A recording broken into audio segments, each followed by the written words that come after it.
winning head. So if you've got a nice shot to play, you're quite happy with that. But when you're sort of forced to play a difficult shot, it's never ideal.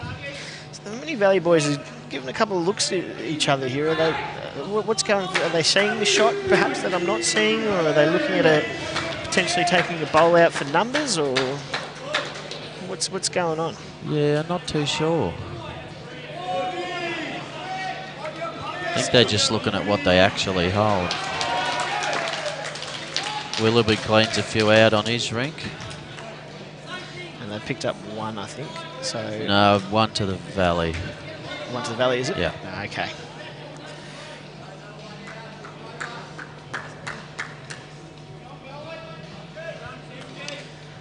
Don't think this one will quite get back.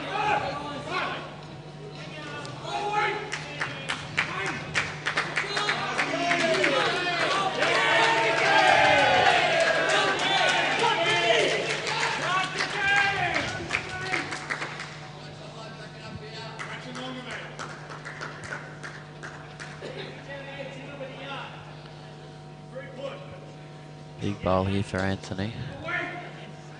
He's well known for his drive, obviously, but he absolutely has very, very good touch on draw shots and little trails and all that as well. You know, he's not as known for it, but I actually think he should be. I think it's just because he has such a big drive on him, that's what people know him for. But he does have very, very good touch. Yeah, couldn't agree more. I think he'll back himself on the draw as much as he would the drive. Absolutely he would. I'm sure he's won more games on his draw shot than his drive. Pace is the question here. He's going to want it. He wanted to get under that bowl. So that's a big end for the Valley. So there's two gone. Well, across the board, it's been a pretty good end for the Valley. I think they're going to push this out to over 10, the lead. Yeah.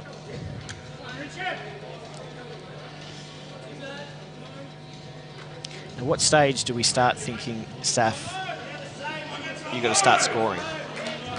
Oh, look, I think it's way, way too early to panic about that sort of thing. It's just about, I'm a big believer in not letting a big board dictate your mood and dictate what you play.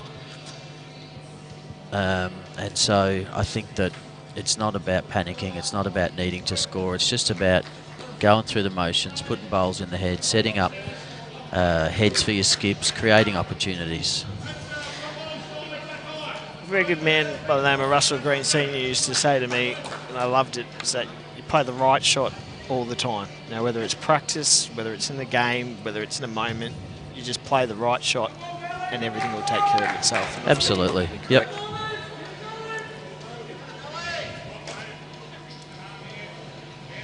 So I'm not sure what's going on here. I'm presuming the measure... Measuring for third, I think. Yeah.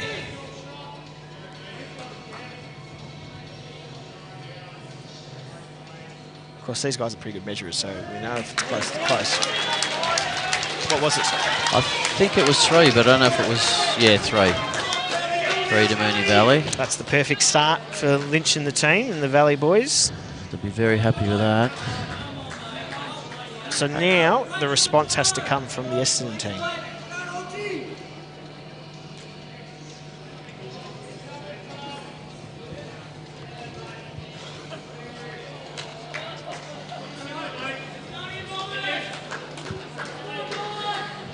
There's plenty of life left in this game. Not even halfway through.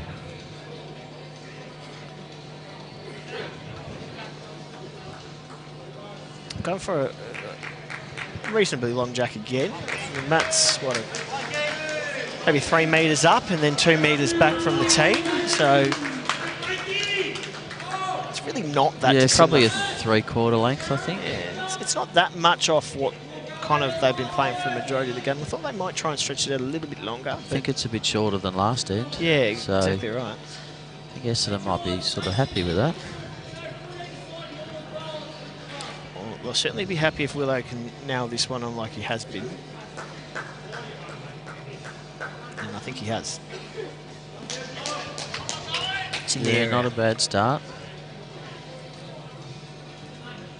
Who's your tip for Premier game this evening? Oh, look, I don't think he can go past 𝗣𝗿𝗁. Having said that, I think Clayton's been underdogs in both finals they've played and they've got over the line. So they're obviously relishing the fact of being underdogs. There's that old saying in sport with grand finals that often you got to lose one to win one. And 𝗣𝗿𝗁 obviously did that last year, and they'll be very, very keen to make amends. So my tip is certainly 𝗣𝗍𝗁. Yeah, I think your point's very valid. If they're in form, Clayton, they're in good form, you know, and they've done it at the right time. But you know, I think if you'd be a brave man to tip against 𝗣𝗍𝗁 today, wouldn't you? You would, and you've got some sort of an affiliation with Clayton if you're doing so, I would imagine, which is totally fair enough. You'd be entitled to it. But anything can happen, you know. They've got some big game players. You know, your Ali Forsyths, your Todd Simmons. They've been there, done everything. So, you know, if they turn it on, or, you know, the front end of Clayton, you know, take care of the front end of 𝗣𝗍𝗁, well, absolutely anything can happen. That's why we love it. Exactly. I thought when this game started changing, I thought Will was the difference. I thought in the second position, started to just really nail the jack, complement what Willow was doing really, really well. I thought that's probably what gave Essendon that little bit of a buffer. Yep. But I mean, in a matter of 2 ends, we're now gone from, you know, 12-5, 7 shots to 12-10. Doesn't take much. It just shows you how quickly things can change. Yeah. And of course, you know, these Essendon players that played for so long, and good players, they'll know that they just got to keep putting bowls in the right area. Yeah. Great shot there by Dylan Fisher. Trailing the jack. On the rink next door.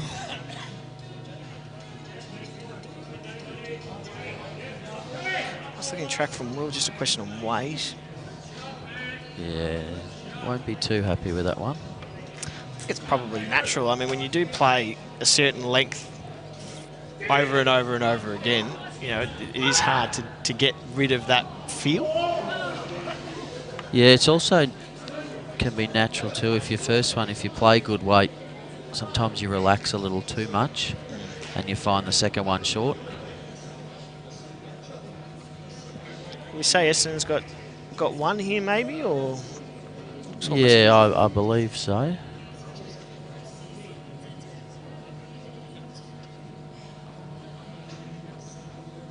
With the calibre coming, I don't think that either of those two will end up shot.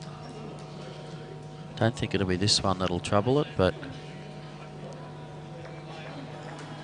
it's another 7 bowls to come that I think at least one of them is going to change this head in some way. So, in terms of Thor's approach now, is the aim here now the jack, or are you looking at replacing that one bowl in the head of Moonee Valley early, trying to create a bit of pressure? I mean, what's the shot here? I think the shot is to beat the bowl. Yep. Just draw a close one. Just draw a close, beat the bowl. If you do happen to sit the bowl and turn it once or twice, well and good, but I think that's a bonus. Yeah, I think he's got to give it a chance, doesn't he? I mean, I think the more bowls they can get in there, that leaves that bowl just sitting out the side there, that purple bowl, the better. Yeah. And we just see on this Dandenong surface that hand closest to the grass green is the one that doesn't always come back as well, and a lot of people miss slightly wide. Particularly with any sort of weight, it takes a long time to turn, doesn't it? Yeah, absolutely.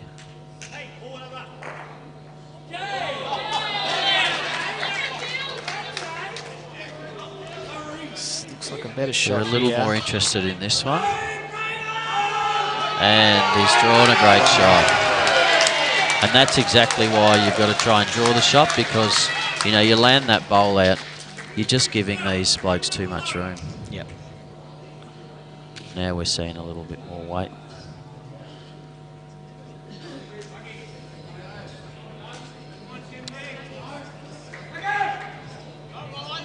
Trying to get up through that black bowl of Essendon here.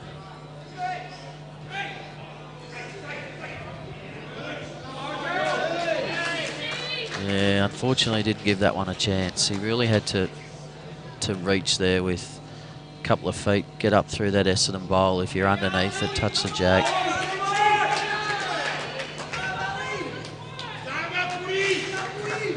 Very important stage of the game now. You know, I think if Valley can really do a push and have a good 5-end set across the board, they can put a bit of a lead on. In the same way as if Essendon can string a few ends together as a team, they're right back in the game. Yeah, it is certainly a pivotal situation. Brad Willoughby drawing the shot. Last bowl of the end. Very good bowl. He's a very good draw bowler, Brad. Yeah, good player, isn't he? Yeah.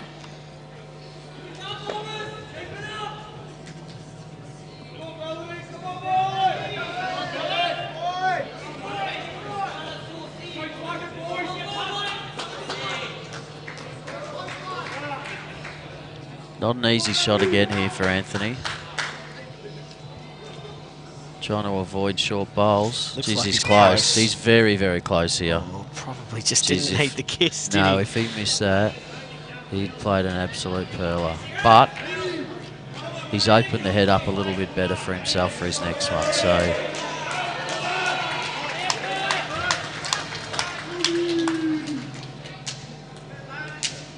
if you can't get the shot, but you can make the head better for the next bowl coming, always take that as a mini-win. Yep.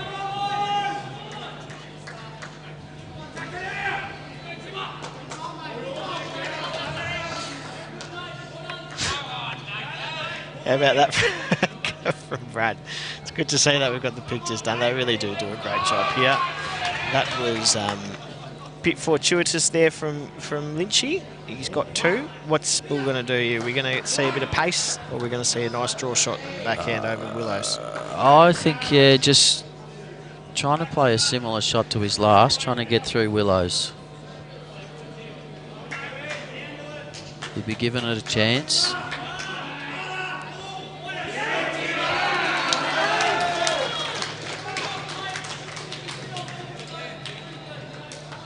It's down. He's having a look here. He's given it a chance, all right. He doesn't want that one. He needed the other one first. Oh, he's stiff twice there. I mean, twice if he gets the clear gap there, I think he's going very close. But it looks like it's at least 1 to Moonee. Yeah, and that's that slightly more turny hand on this screen. You've just got to give it a tiny bit more than what you think on that side. It's been a really, really big few ends here for the Valley guys. So it was... Not sure if that was 1 or 2. I haven't seen a signal. It's just 1 by the look of it. But it tightens up that game, doesn't it? So it's now only 11-12 on our live stream rink now. It is, and that's still like the only rink that Essendon are in front on. It's just, you can just feel Moonee Valley just getting a bit of ascendancy, which interestingly they did to start the match. So they're obviously, you know, I think they're a team that feeds off each other. So they have their huddle, they come out of their huddle, they're hyped up, they're ready to go. Well, it's a very, very valid point because, of course, Essendon didn't want a break. I know when we played them 3 times, we didn't have a break. I'm not sure whether you had a break when you played them. They wouldn't have had a break in any of the finals. So, you know, as strange as it sounds, you know, the response at the start from Moonee Valley was good, and now the break seems it was good. But Essendon wouldn't be used to that. No, but I mean, generally the break, you say, favours the team that's trailing because it gives them a chance to regroup.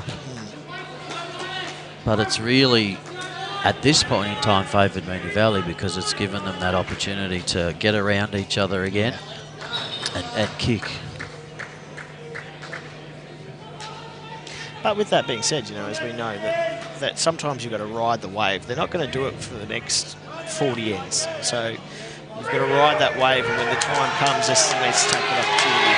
Well, that's exactly what's happened in the first half. You know, they've got that big lead, and then Essendon sort of chipped them back, and that's probably in the next 8 ends is when across the board is when Essendon's really going to have to start chipping it back.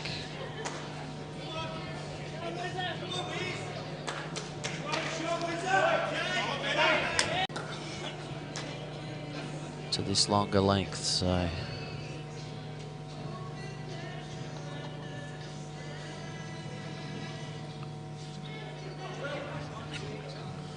pretty good shot here by Will.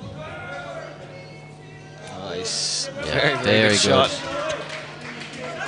And also he's turned that bowl past Jack High, which makes it easier to sit with the next as well. Yep. It's just a much nicer looking head with one bowl, isn't it? Really, it's amazing. Yep. It changes. Talk about winning heads. They've gone probably from a losing one to a winning one.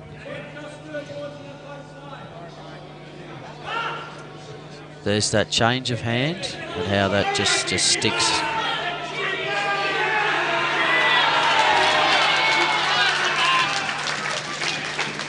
They're quite funny, actually, the Moonee Valley guys, with the way they play. They're enjoyable to watch. They very much get up and about. They love the game. They love each other's company. You know, they've, over the last, I don't know how many years, 6, 8, 10 years, they've been in chances to win and to go up, and this is, you know, certainly the best side they've had. But I like to see, you know, when clubs chip away for years and years, and they have a bit of bad luck, and they, you know, people start calling them jokers and things like that. To get their monkey off their back, I think is fantastic, and I think I like to see it.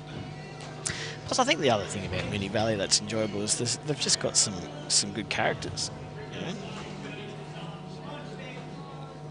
Yes, they absolutely do.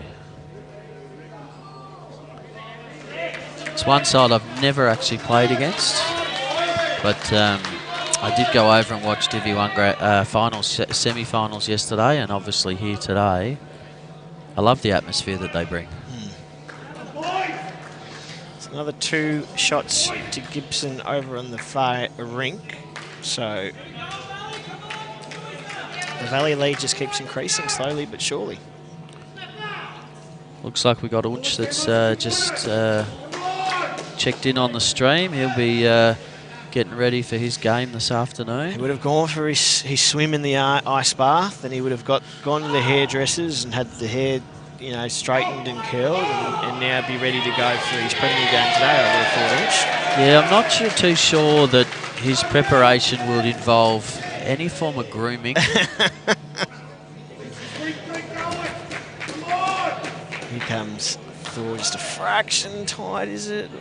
Just under. Talk about that finishing in good spots. The misses there have been misses under onto that turning side, as we know. Yep.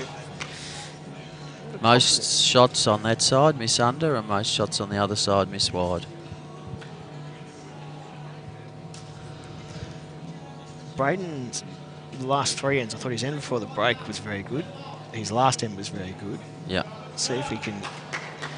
What he did last end was corrected incredibly well. And it absolutely is a game of correction. We're all going to put poor bowls down, but if you can learn from your first one and make your second bowl better than your first, it's a big, big statement. Going well. It's another good shot. Be very happy with that. I still think I favour the Moonee Valley bowl on the wing as shot, but I think it's very close. Big shot here for Thor.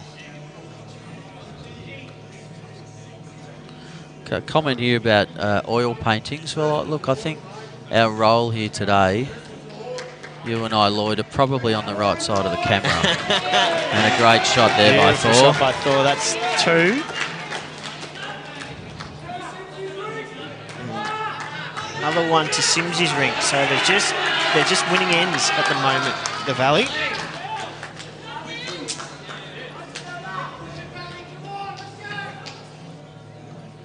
Momentum's certainly in their corner at the moment. Yeah, it was 8 at the break, and now it's looking at that big board. It's pushed itself out to 16.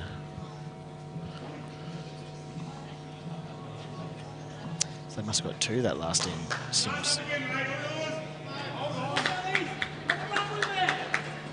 Yeah, 6'10" on the Sims rink.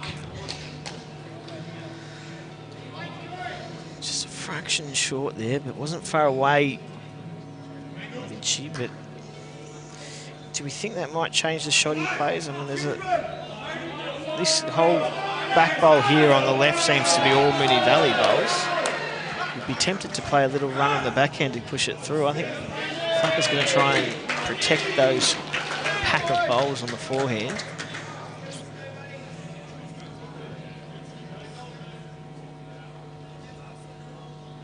That's exactly where he's going. Yeah, I think he didn't have much choice there, did he? Really holding a good two. No. He's just probably a bit shy on weight. Is there still? Would have wanted another yard on that. I still think there's an opportunity. I think Lynch's going to play it backhand, sit the bowl, trail the jack. There's 4 or 5 Valley bowls there. And I tell you what, if he gets this, he'll get up and about. Yes, he will. Rowdy for Essendon's just played a good one. I think they're having a good game over there, Snapper and Rowdy. He's going quite big. He's killed it. Killed it. Good shot.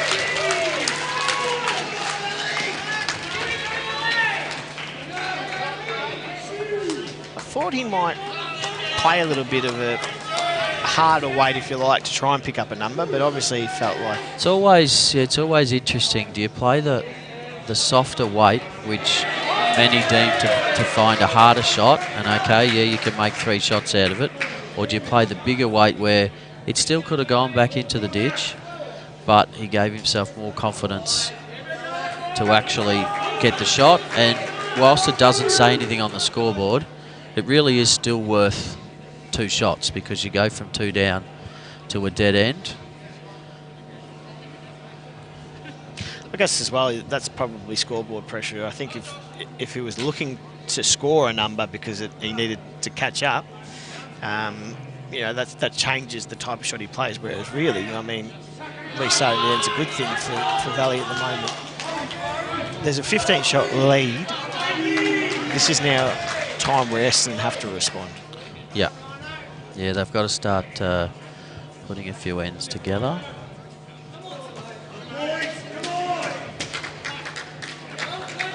Just a little bit of panic, you know, start settling in. I think as you start getting towards the 15 ends, you don't want to see that lead going the wrong way. No, and there certainly can be some panic, but with the experience in this Essendon side, there just won't be. They're just going to keep plugging away. They'll have a lot of belief in each other, and at this point in time, they won't be panicking. Well, of course, the other thing about it is, you know, I mean, to get to this game, you've had to win a lot of poles, and I guarantee you there would have been times in games where you were down or where you felt momentum was going against you. So these guys, they know what they're doing. They've been in these situations before, so yeah, they'll keep going through their process, as you say, and they'll get there. And Blake, he's 2 good lead bowls again. I found it a really, really interesting battle. I was talking to Tony about it before. Early days, I thought Blake was winning well. I thought Willow had a really good middle patch. Now I think Blake is back in winning that battle, and the game's kind of gone that flow as well.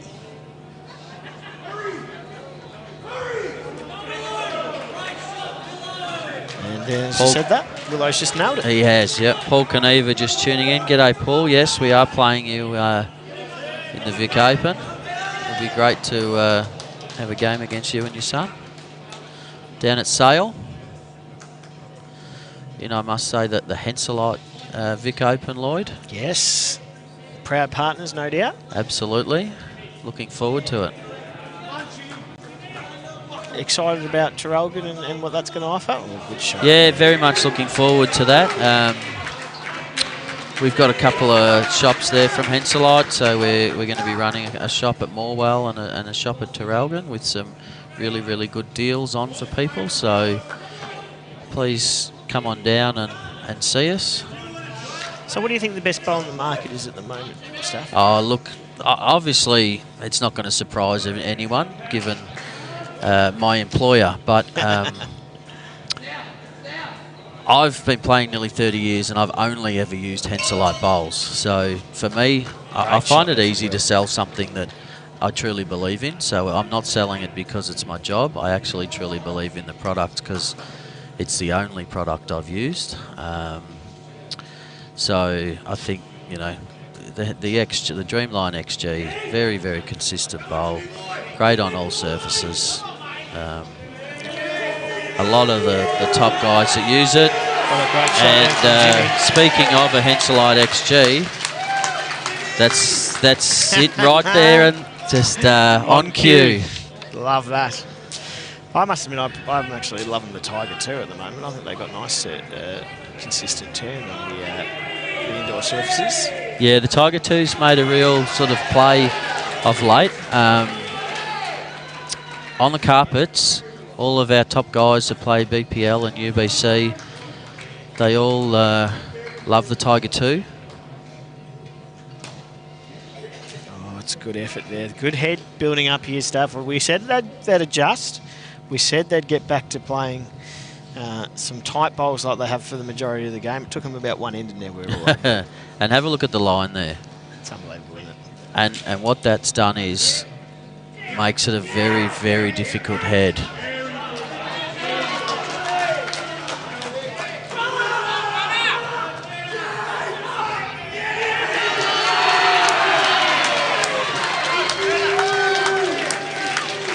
They're really loving it, the Valley guys. I mean, look, if you get a chance to come down to Dandenong, I don't know if you saw what happened there on Snappers Rink, but they're excited, they're happy, they're getting around each other. And they got a great crowd support too. But they build their own atmosphere. They don't need the crowd, they build it themselves. Good bowl there from cover bowl. Yeah, that's where it's going. There's no target here. Well, that's got to be the aim here for Thor, is to try and increase the target, so we can actually see exactly what Flapper's asking him to do. He's just asking for one turn on that shot bowl there. Yeah, I think he obviously said that's your aim. Objective is to turn over the jack or the shot bowl, but if you clear out that front bowl as well and open up the target, make it bigger, that's a great result as well. Correct. Or even if he just sort of crashes and sits next to that shot bowl, he fattens it up too. We're saying that, I mean, if Flapper needs to play weight, I mean, he's good enough to hit a one-bowl target, but he wants more options at this head. He wants a wide Absolutely. Head. Because the front bowl to the shot bowl, there's a gap, so if he doesn't get it right... we didn't quite see that, unfortunately. But you would notice that bowl that was on the line is now flicked over. So it's actually coming to quite a good home. It does give them backest, and the angle there, Thor's bowl's finished in a pretty good spot. Yeah, it's opened the head up. It's giving Thor a look at it with his next.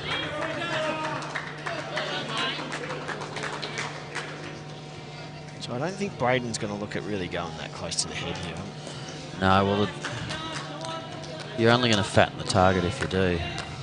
I know there's a lot of ends still to play, but I still think Moonee Valley is starting to get towards the place of just really disciplined bowls now, just making sure they don't drop any numbers, trying to keep the game, or keep the lead that they've got over in the last 12 ends. Yeah, he's just got to that back bowl there of Essendon, so he won't be disappointed with that. Makes it hard, doesn't it, now? Well, what it's doing too is it's making them play the right weight. Because they've got some very good catches there. They're making Essendon not only play the shot, but they're making them play it with the right weight. I think Anthony, in his experience as well, has said, look, you've got to play the correct weight here. You've got to play that yard over. If you get it, great, you can splash it out. But if you miss, you've got to get amongst this group of bowlers. So weight is going to be key for this shot here for Thor.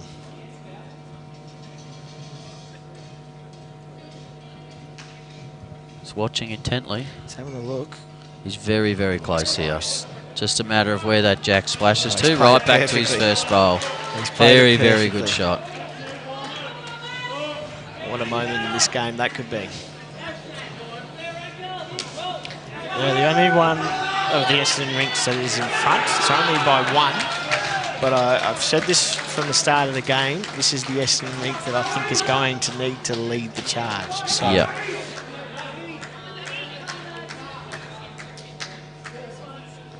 The Lynchy might have something to say about it, though, Staff. Oh, I reckon he will.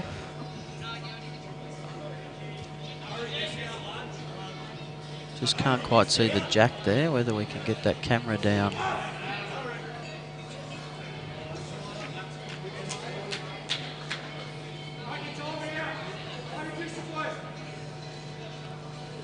Here we go. Just a touch short there by Lynchy.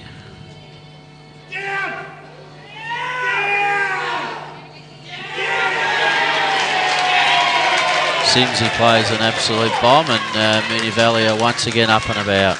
So he's happy about that one, I tell you. I think he must have made about a 3 or a 4 there, with one to come for Willoughby, so pressure's on over there. Yeah, I'm not familiar with all the coloured bowls over there, who's got what. I know that the shot bowl there is Lynchy, and I think Chippy's got the other one, but the blue and gold one, not sure whose that is.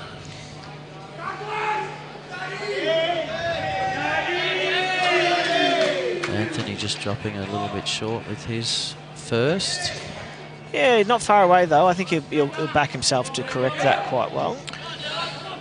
Yes, though, you know, if Lynchy draws the shot, well, he might be playing a different shot.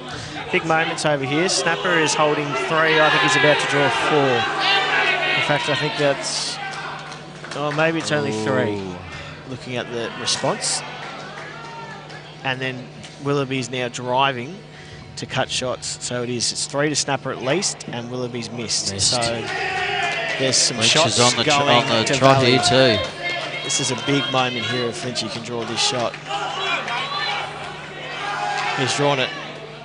Yes, he has. He has. There you go. The only thing, if that bowl had sat up, it would have been harder to get to. Still would be very, very happy to get the shot, but having just fallen gives Anthony a little more opportunity. But a great draw shot there by Lynchy. Context of the game, I reckon they might have just picked up 7 shots in the last 3 ends, so it's a big moment. See what Anthony and his experience can do. He's watching it intently. He's very close. Needs to turn. No, he's got the hole. Those little ones that were going against Lynchy early, now going against Flapper. All of a sudden, Valley are steaming ahead in this game. Staff, this is it first, and they're going to make a move now. Yep, there's a few numbers that they've just got too. That Dylan Fisher rink's gone to 8-17. Correct, they picked up a 3, and Simsy's picked up a 3 as well. 3 as well, and they're all in the same end, eh? Yep. So that's 7 shots in one end when they had a 14-shot lead. Yep, and now it's gone out to 21, and that's starting to get difficult now. This is now make or break for Essendon. If they want to stay in this match, they're going to have to start to get a run on now.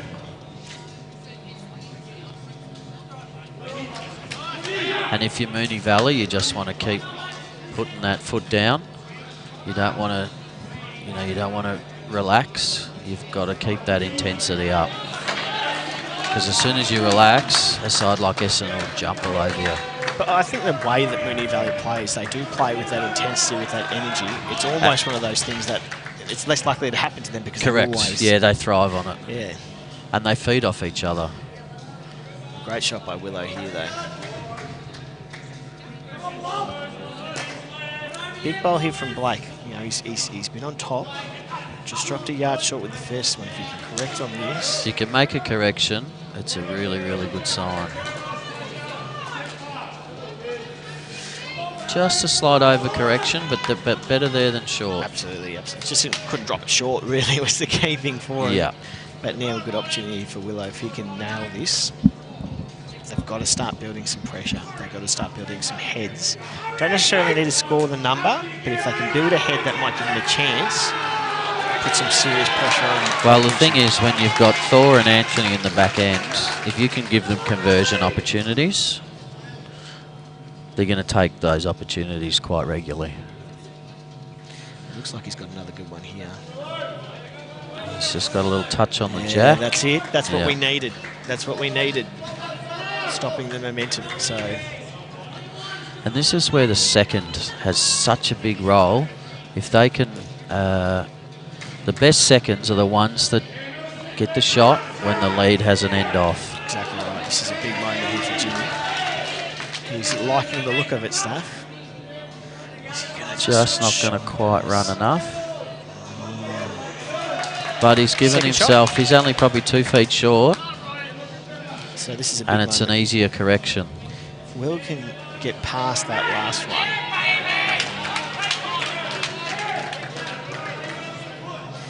His pace is the question here, Steph. I think it's nice. If he can get a little touch on that jack, not quite. It's It's good home though. It's there, that's what we spoke about, just an opportunity. Jimmy looking for 2 feet on his last. Same line. It's almost the same bowl, really, isn't it? With just a fraction more energy in it. Not a lot of correction needed. It's on a good line. His pace is the question again. He's close. He needs to get past that. That's very good. Yeah, they won't be disappointed with that. Might not have the shot, but they're in what you'd call the knock-up zone. They're covering the jack, so the opposition now can't see the jack as they try and draw a counter. Will's speed looks pretty good again. He's just looking to sort of take 2 feet Just to off. clear it. Oh, he's played it. Yeah, that is a cracker. Shot. Not That being is able brilliant. to see the jack, that's a very, very good bowl. Well, I tell you something, for new bowlers, or for whatever level of bowler you are, the ability to draw around bowls that are a foot in front, you know, most players shy away from it, and he just said, nope, I'm going to back it to come back in, I'll play the right way, and he's executed perfectly. And that's also knowing your line and knowing that those bowls aren't actually in your way. And that's why when people say in a roll-up, their main focus is to get their line. Situations like that are exactly why. Because you know your line, you know the bowl's not in your way, and you can just draw the shot. So now Braden's looking to play up through those bowls, and he's not far away. With the turn that hand gives, he's played it. Oh, geez, he's stiff there. It's actually probably a better head, though, I think, for 𝗣𝗿𝘁 in terms of not dropping a number. The 2 bowls there, some stage Flapper could have looked at taking them out for a number, whereas He now could there's have, a bit of separation. but so. they were short of the jack, so you're less likely to do it. Correct. There would obviously be danger with it, but I mean, it just depends on whether he would run the gauntlet. So, And holding 2, he wouldn't have, but if he was holding 1 and it was worth 5, maybe he would have. But big moment here now. If Thor can just replicate Will's bowls and put 3 on, it becomes a real opportunity end for Essendon. Pace is the question. Steph? just a little big.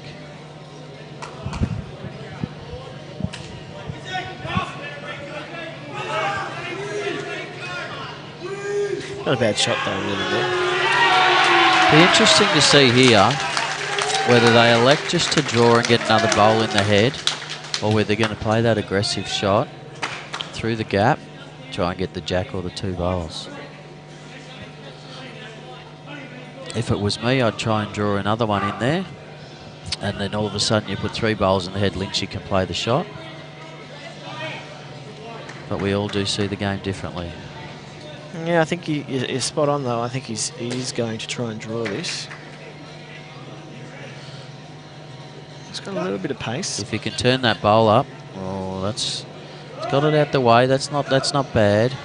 It's out of the way though. It's also out of the way for the Essendon rink. Well, So you can see. I mean, if whether Thor can draw the jack a foot, he'd probably make 5. And these are the opportunities. If Essendon are going to get back in this game, they're the opportunities they've got to take. Well, that's it. I mean, whether it's now or whether it's Anthony who plays that 2-foot trail, it's setting up nicely for it. I think he's just under the jack. Oh, he got a piece of it. Well, but it's another one It's there, another isn't one. it? So yeah, it's now worth 6. this is almost. I'd almost be tempted if it hadn't been for the fact that jack has almost given. I think that wing bowl now is maybe out of contention. So they might be holding 3, Staff. This is, yeah, these are the shots that if Moonee Valley want to keep their lead, if they can play shots like this, on moments like this. going to go a big way to them winning the game.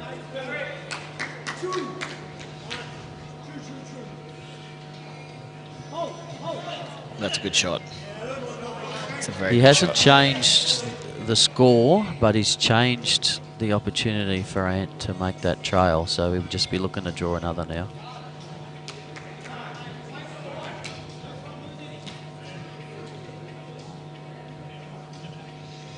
Well, I think Anthony's got to take this time. He's got bowls in the head. I would like to see him try and create something here.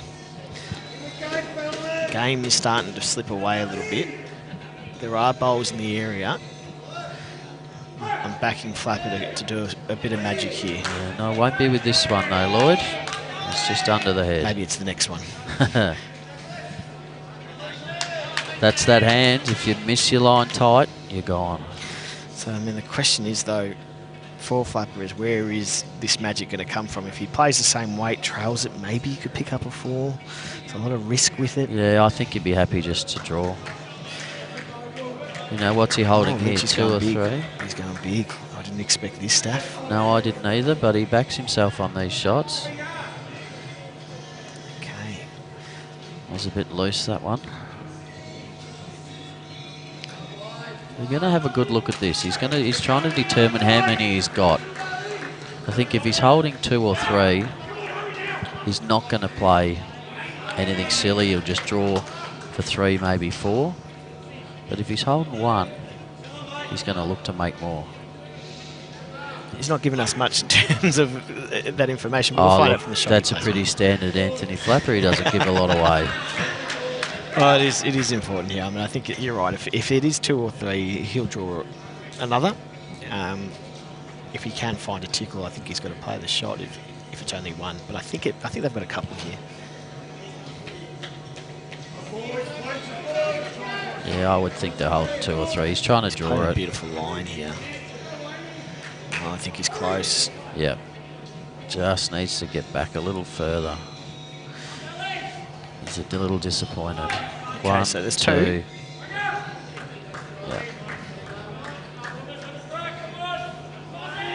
So we'll be going back to this length that Essendon dominated for so much of this game. This becomes crucial.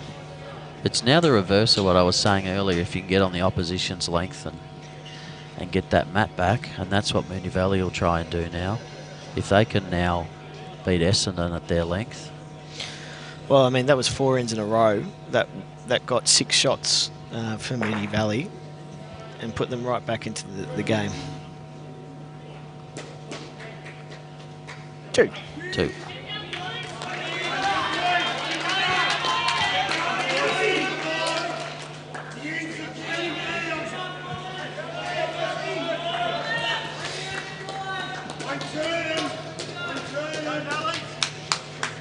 So the game could almost be decided on this end. I think if Moonee Valley can stop the momentum now before they get a run on like Essendon did early, I reckon it might be game over. So if I've gone too early there, Staff.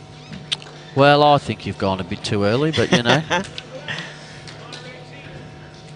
You know, I'm just a big believer in 84 ends in a game and anything can happen, and I've just seen it happen on more than one occasion to know that it's real and to know that it can happen. And whilst it's 20 shots, game's not over. Yeah, well, I mean, there's a lovely start here from Willow as well. Very good start. There's 30 ends to go. Oh, there goes Willoughby's killed an end, so that helps that one. 30 ends to go. So from Moonee Valley's point of view, they want these 30 ends to go as quickly as possible. And from Essendon's point of view, they want to just hang in there for as long as they can and make things uncomfortable. So the thing that I really like about Paul Williamson is that he nails his line, bowl after bowl after bowl. Having said that, he'll probably miss his line here, but we'll see. He's one of those what I would call a line player who just plays good line all the time. We're talking about the time he takes in setting up. Do you think the fact that he is so deliberate with what he does and that assists him with having such accurate line? Well, I think it's, you know, you've got to have a smooth delivery to get consistent line, which he does. And then you've just got to do the same thing over and over again. We all deliver differently. But if you can just do it the same all the time, and if you always get the bowl away the same, so if the bowl comes out smoothly every time, then it's always going to take the same amount of turn. If sometimes you get a bit of wobble in your bowl and sometimes you don't, then the draw that you're going to get out of your bowl is going to be different. And he gets it away very, very smoothly.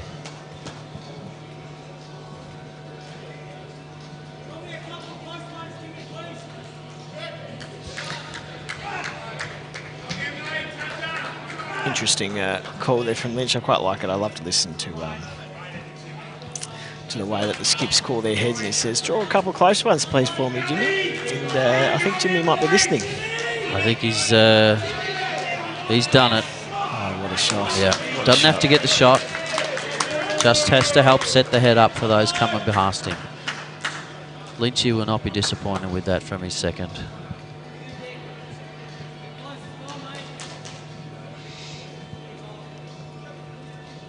He's played a couple of good games, actually. Jimmy, he's with Blake maybe just dropping off a little bit, as you said. Jimmy's put bowls in very good areas that's complimented. Oh, look at that by Will. He hasn't fattened the target either. That's a cracking shot. I thought Jimmy's eyes might have lit up there. Well, I think if he'd sat next to it, it might have. Did that little shuffle down the green to the skip, say, yep, I'm ready to go, skipper. He was, I'm ready to drive if you want me to. No, mate, you just put another one in the head for us. Yep. Okay, boss. And look at this. And what a cracking effort. Oh, what a cracking effort. Gracious me. Yeah, and that's that thing that because there's no target there, you've got to play it absolutely perfect. There's nothing to get a ride off. No, I think that's, you know, at the start of the game, Moonee Valley weren't playing badly by any means, but Essendon were doing exactly what they've done here, is that you had to play the perfect bowl, otherwise you weren't getting the result. So Thor will be trying to draw another one, but he doesn't want to sit at jack high. He'd just be trying to beat that back bowl of Jimmy's there.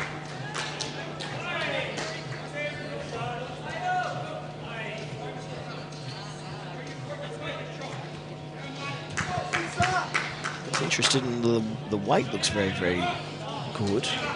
Just a fraction over, maybe. Bit quick, I think. Yeah. It's a perfect spot there, you know, to finish on that line of 4 bowls. You can see. Yep. Just a little bit unfortunate he didn't get enough turn. The one thing that I look for when I look to cover is I look for triangles. Yep. So a triangle of bowls to me is 3 bowls where we don't have a bowl inside them. And I look at that as a danger zone. So our opposition can trail a jack there, make 3 or 4 if their bowl goes with it. And if I'm holding, then I'm getting to try and split that triangle up and get somewhere in between those 3 bowls. So the aim is to kind of finish in the middle of the triangle, in other words. Yep. And that's, I always, when I'm looking, do I need to cover it? It's if I find a triangle, then I've got to cover it. If I find a triangle of 3 bowls from the opposition and we're holding, then we need to cover that triangle. Yeah. It's a really, really good way of looking at it. It's interesting. So there is, you know, angles in bowls are so important to understand how things are going to go, and most importantly, you know, how much weight hitting a bowl will move a bowl or a jack. Things you've got to consider because they can really impact the result of the day. Yeah. And the reality here is for Essendon and for Moonee Valley, if that bowl gets hit, the questions are, okay, how much am I going to hit it by? Where's it going to go? And that can always be determined by how many bowls do you go through. So if they get that shot bowl clean, then obviously the jack's going to go further than if they get it through that red bowl.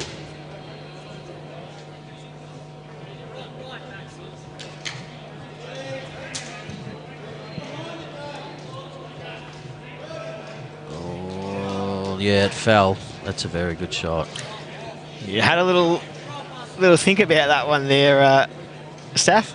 Well, if it hadn't have fallen, then it gives them a shelf to come off. But having fallen in, it's not made it any easier for them. Do you think we'll see some pace here? I think we will. He's just wiped the sweat off his hand, which is often a tell that they're going to play weight too. Because when you're playing weight, you really want to have a good grip on that bowl. And you can tell by the wind up here, he's going big.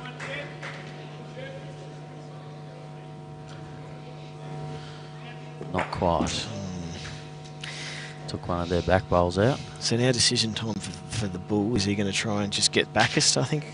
Or is he's looking? He's trying to see, is that where's that jack going to go? Is it going to crash on a bowl? Or is it going straight back in the ditch? So we just spoke about, understanding the angles there. So he understands the way they're going to play. They're going to go big at that. That's what he's looking at. He's saying, where's this going to result if it does go big? What's it going to ricochet off? Is it going to get through? Yeah. And his aim is to stop them from playing that big weight. He wants them to play that tougher, swinging weight that needs to be exact, if you like, in the way that they execute. Yeah, but I think if he thinks if they're only going to get one out of it, then I think he's just going to draw another one and put more pressure on, especially with the scoreboard the way it is. Plus, I guess maybe that last bowl of Braden's as well, has that maybe only left them one in the head, 1 in 4, or is it? It's probably no worse off, I think. I don't think it would change the shot. Yeah. Yeah, Anthony's trying to draw another here. They're trying to get it back to the line. It just gives Lynchy another little option. If he's a flat fraction tight, he can get a glide off it. I think we're going to see big weight here again. He backs himself on his drive. Well, it does look at that angle that it's going to hit the blue and orange and probably kill. That's what I'd be guessing.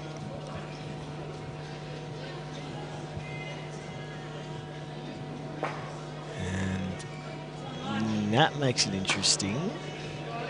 How have things floated? So he has missed wide there. The backest is clearly Thor's. Anthony will be looking to draw another here and really put the pressure. This is exactly what Essendon need. They need a number, and then they'll need to shout it out. They need the rest of the team to acknowledge it and get behind it and get around it, and then use that as a bit of inspiration to get going. It's a real free hit, this one, isn't it, for Anthony? Just to put as much pressure as you can on Lynchy for the last one. I don't think Lynchy's going to pull out a draw here. I think he will go again. He will. So interesting that Anthony played the forehand, which actually gives it more opportunity to fatten the target. Even though and he has done that, he's fattened it. I thought he might have played backhand where that short bowl was, because he couldn't fatten the target. He likes it. He's hit the front one. What's going to happen? He got it perfectly in the guts. It's only one. That's a very good shot. A very, very good shot under pressure.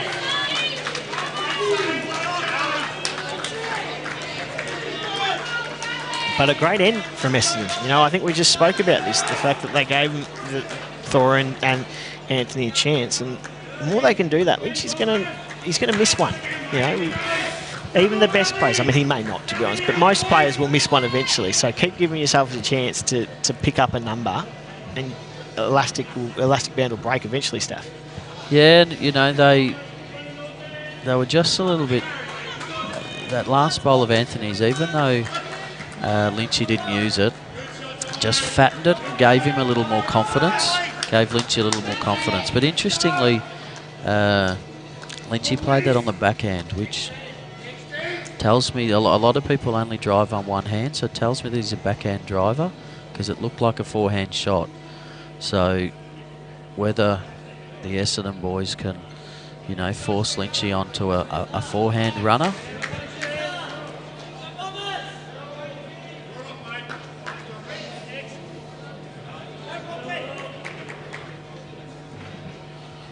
Not a bad start there by Willow. The mat is up, where the length that Willow's played, the mat's come up to the top of the line for the majority of events. Jacksy's rolled, but it doesn't seem to be too much of a dissimilar length to what we've playing as well. No. Pretty good weight there by Blake.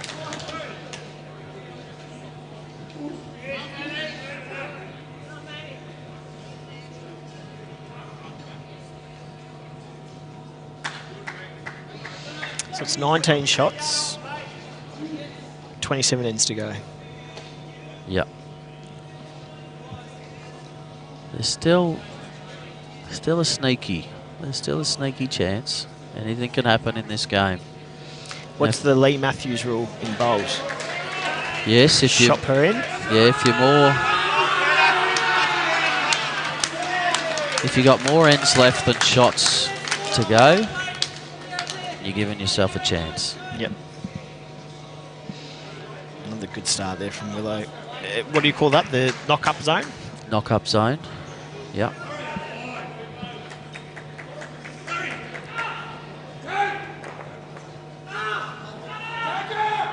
Oh, he's corrected his line here, Blake.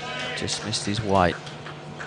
The opportunity now here for Will. If he can nail this, yeah, maybe take away a couple of the angles. Yeah, if he just tucks that jack in behind Paul's bowl.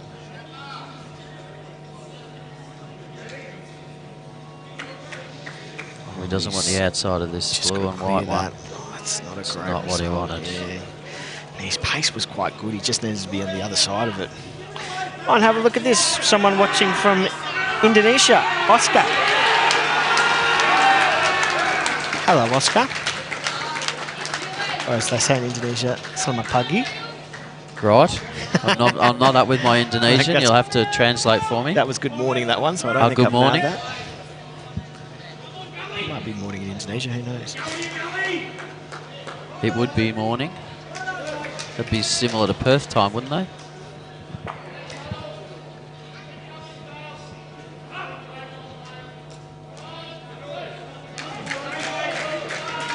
Still a chance here for Will. Didn't get it much wrong. Rowdy on the rink next door for Essendon's just killed it, but he looks disappointed. I think he must have been trying to sit the bowl to make a number. But he has given him another opportunity at it the following end. Correct. No, they did have a good head. I thought they were holding, and then I didn't see snaps first, so I'm guessing Snapper must have drawn the shot, and that's what Rowdy was playing there. So yeah, okay. But he doesn't look particularly happy, does he, in the back of the screen there?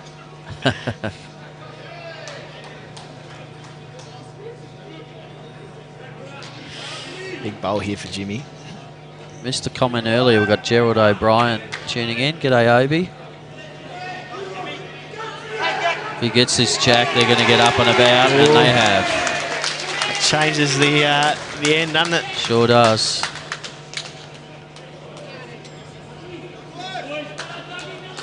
They've just got all the answers at the moment, Moonee Valley, and it's not always the same person. You know,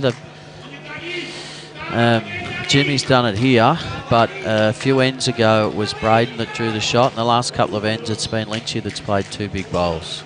And that's the sign of a good rink. When they're backing each other up, you're not relying on the same person to do it every end. So it's a very, very good rink performance here by them. Just to, you know, stay in touch, because as you said, this is the rink for Essendon that needed to go, and it is a star-studded lineup, this Flapper rink, so they'd be quite happy. Just obviously they'd like to win the rink, but they'd certainly be saying, if we can keep this rink tight, we would back our other three rinks to do the job across the board, and that's exactly what's happening. And of course, they've done it, as you said, they've done it as a team. You know, yep. That's the important part, is they've all done their part. So the 7 ends to go. They've got to keep working together. Yeah, just going to crash on a front bowl, but good result. He's got second shot out of it and opened up a hole.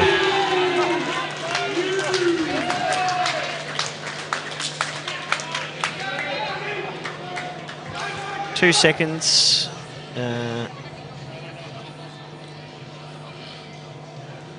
Skipper Lynch has gone missing here, I think. So second and third are deliberating what they want to do. I think the second saying, let's go for something at the back. Now, here comes the skipper. He'll tell him what to do, Staff. He will. He'll say, what are you two monkeys doing? This is what we're going to do. He's going to say, just go up there, mate, and draw the shot. Because if he takes that one out, we're down. So you just draw another shot. Correct. Okay, boss.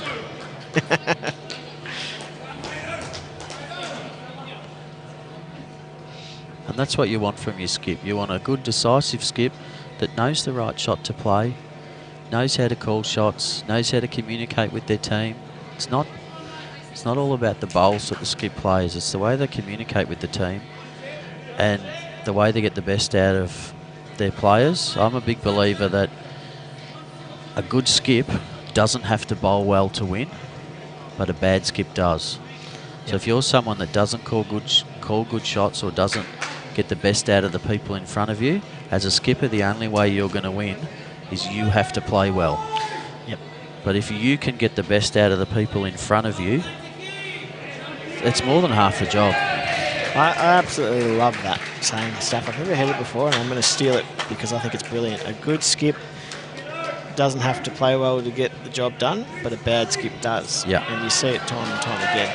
And what I love about, and it's majority of skips out there in the green today, I must admit, but they love seeing their teammates succeed. You know, they take ownership for good performance by their teammates and say, I'm going to impact their performance. And to me, that's a perfect skip. Yeah. And I talk about that at club level. The strongest clubs are the ones that get satisfaction out of anybody in their club having success, and they celebrate it. So that builds club culture. If you have someone in your club that wins a region event or gets selected for something, and you really show a lot of pride and a lot of happiness and support for that person for whatever they have achieved, that builds club culture, and it's a massive, massive thing. If you can be satisfied with what your teammates are doing, it's a big thing.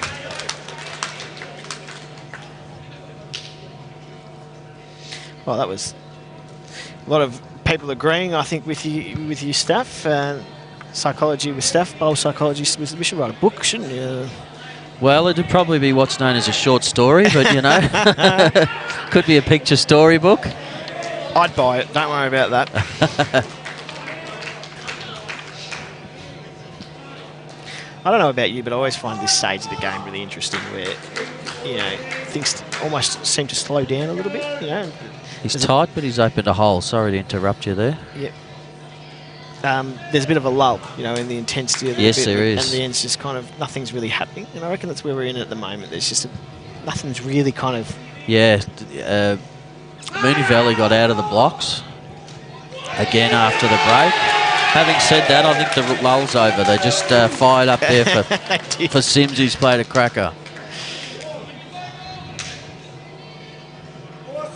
So, as Staff's just said, Anthony has opened up an opportunity. This is a big bowl here from 𝗍𝗁𝗍. This is a big bowl here from 𝗍𝗁𝗍. Oh, is he there? He's in the head. So he's beaten that short bowl of Essendon. So he'd be happy with that. Must be two then, 2 or 3. Just got word from the CEO of Dandenong Club, a good friend of mine, my old boss Andrew 𝗍𝗿𝗁, that 𝗍𝗁𝗍 has arrived. So there you go, and I can just see behind my left shoulder that they have indeed arrived, ready for their Premier Division final today. Yes, I reckon they'd have been coming on a bus. It's a long way from 𝗍𝗁𝗍 to Dandenong. We're going from one end of Melbourne to the other.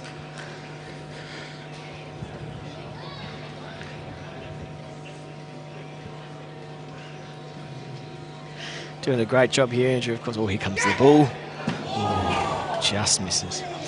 Yes, no, Andrew does a great job here at Dandenong as the CEO. They've got some special deals on today with food offerings, and obviously the bar's open. So if you're not doing anything, you're thinking to yourself, I'm enjoying Lloyd and Troy on the commentary, but it's just not quite enough. Get down here tonight. Watch the Premier Division game. It's going to be a classic. Absolutely. Watch the end of this game, and you're laughing. Yep. Couldn't agree more. The atmosphere here, as I said right at the start, it's not what you expect from a bowls game.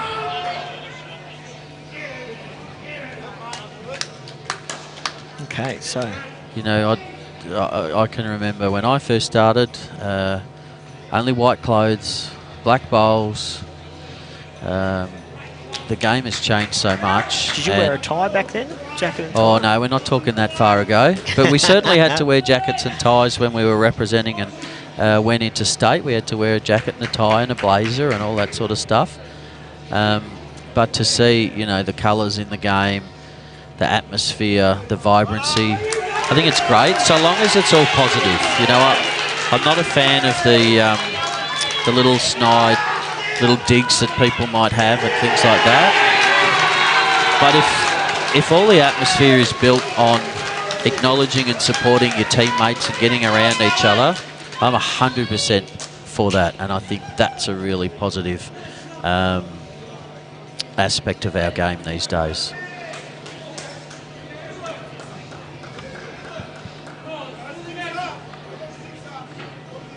Jeff Parker, no, I didn't have the brown shoes. I always was in the white shoes, but there used to be a saying when I first started, and it was to beware of the brown shoes bowler.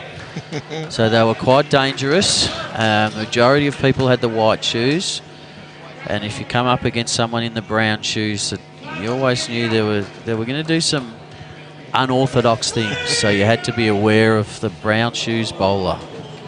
The brown shoes bowler. All right. Well, fortunately for Essendon, Moonee Valley just keep winning ends, and they're not necessarily big ends, but they just keep winning it. If you win 3 of the 4 across the board, they're just building the lead, and now it's out to 24. It's getting difficult. It's now that number, 24 shots, 24 ends. There it is. There it is. They have, ladies and gentlemen, you have the Lee Matthews in football, and you have the Troy Stafford in lawn bowls. Shots to ends. Yep. Don't think I'd be comparing myself with Lee Matthews, but it is a thing. They're certainly getting. But the thing I like too is that they've got this lead, and they're still playing the same way that they played that got themselves to the lead. So they're not taking a conservative approach. They're just playing the head as it presents itself. If there's an opportunity, they'll play it. So they're not sort of tightening up and going, we just sort of need to stop them from getting numbers. They're still trying to get shots themselves, because they know that Essendon will come back if they don't. If they don't, just keep chipping away. Yep. And just winning ends is what's going through their mind. It's just let's just keep winning ends.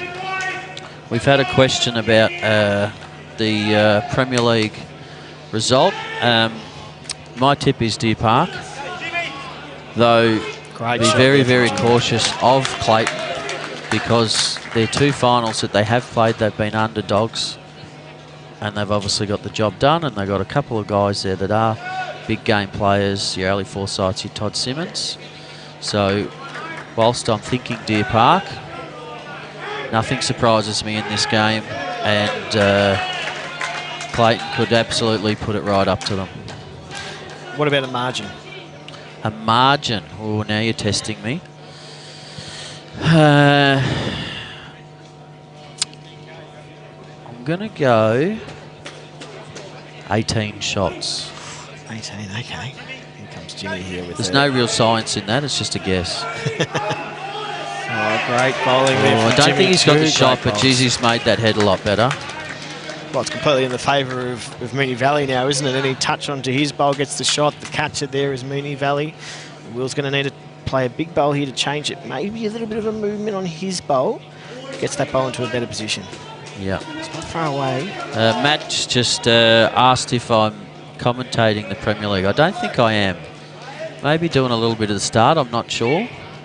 And then we've also got Matt Grundy from Townsville. I used to play with Matt down at Lilydale. So g'day, Matt. Great to hear from you. He was a sort of new bowler when I was at Lilydale, and he's headed up north and been doing some good stuff in the game. So it's great to see, Matt.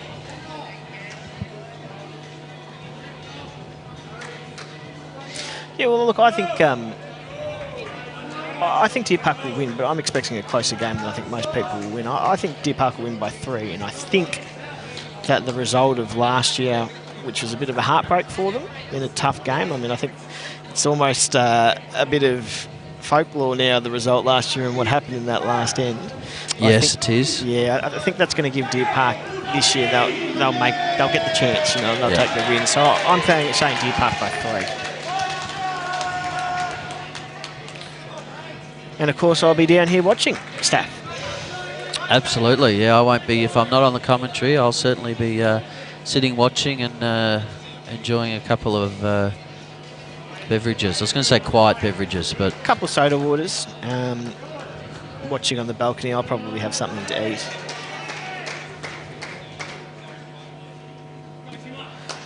All right, let's see what Thor can create here. Right? Trying to push this ball through. They've got first, I believe, first, third and fourth. So a moment.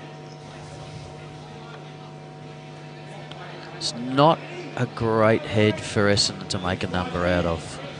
So whilst they're holding shot, Moonee Valley won't be too disappointed with the setup of the head. I think if they can get enough turn on the turning side to sit through the second shot, that would give them a number. But you're right. I mean, I think we'll see them attack if that does happen. Apologies, Matt. Am I calling the game over? Well, no, I wouldn't do that because I've just seen too many things happen in bowls. But a lot of things would absolutely have to go Essendon's way for them to get back into this match. And by get back into this match, they've really got to, before they can worry about anything, they've got to get it into single figures. Yep, that's the aim, hasn't it? It's going to be first step, get it under 20, then get it under 10, and then worrying about it. And of course, I mean, as you'd know, well, that probably hasn't helped them very much. It now does open the path. It does open the head up, yes, it does. So they can just see, looking to sit that bowl out now. That's exactly what he said, 2 feet over through the bowl. Big moment here for Thor. Yeah. See what he can do.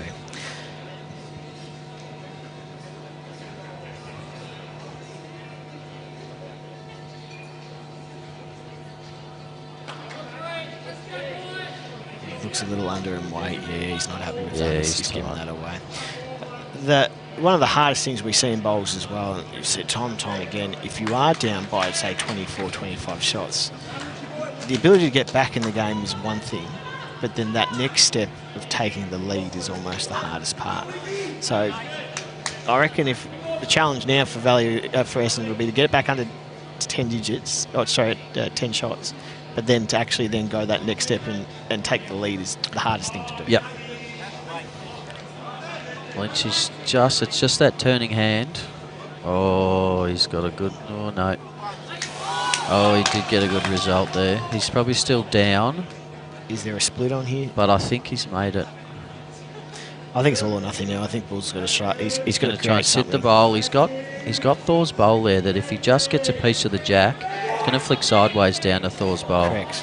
I wonder whether or not if he gets the centre of the 2 bowls, they won't both split away and leave for Essendon. You could be right. That's what he's playing. He's allowed it to turn, which is what people don't do on that hand. And the splits. Oh, yeah, it's very exactly good shot. what I was talking about. Very good shot. Good call. I reckon he's played that to perfection. Yep. I reckon that's 3 or 4. Yeah. Will we see weight? I think Lynchy will play similar to what he played his first.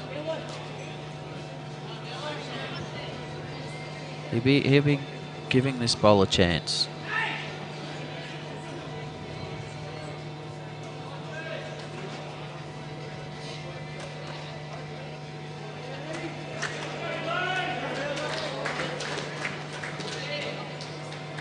It's lovely looking line. Is he a little bit high? I think he might be for the weight that he's got. It was one of those shots I think that he's probably been in 2 minds, because it looks to me like he's played the line of a draw shot and, you know, he's played it with that sort of 4 or 5 feet of weight, giving the bowler a chance. And sometimes, you know, if you're in 2 minds, that's when you step off the mat and you reset and you start again, because you've got to be absolutely certain when you step on that mat with the shot that you're going to play. So I'm a believer that the way you step on the mat dictates the line that you play. Once you've got that set, all that's going through your mind now is what weight do I have to play to achieve this shot. So you've got to be clear in your mind as to what shot you're going to play. And it just looked to me like he was in two minds. Has he got the weight here, Bull? Don't think so. Not quite. Don't think so. Look at the line. Perfect line. That's perfect. It says 1-2. You measure for third. Hurry! Hurry!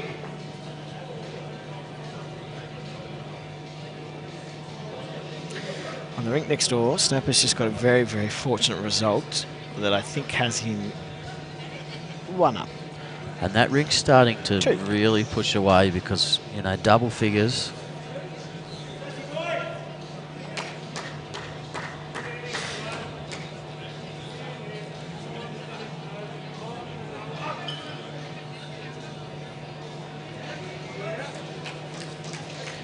Of course, the Taylor Mail Gibson rink down the end there only has 4 inches to go, so.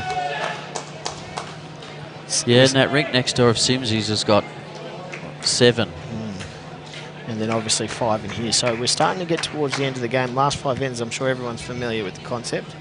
Last 5 ends.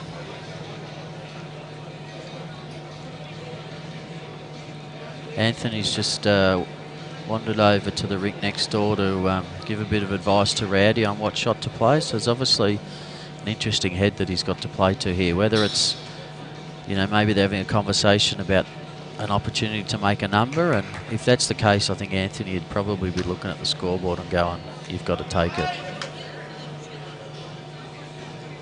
It's another good introduction in our game is that with the use of coaches being able to you know, chat about shots to their team, even if they're not playing themselves, as we see a very good draw bowl there from Blake. And whilst that's happening, I think Sticks is just putting an absolute cracker. They're very happy over there. They seem to be, so he's done something well. I think he might have killed an end, I have a feeling. I think he was a few down. Yeah, right. And he's killed the end. On the rink next door, Rowdy played weight and missed, so it's another. Didn't see. Was it 2 to Moonee Valley there? Lloyd, did you see? I'm just looking for the score. It looks like 1. 1. But you know, at this stage, all they need to do is tick over the very ends. important. Yeah. As they hit into the last 4 as well. So.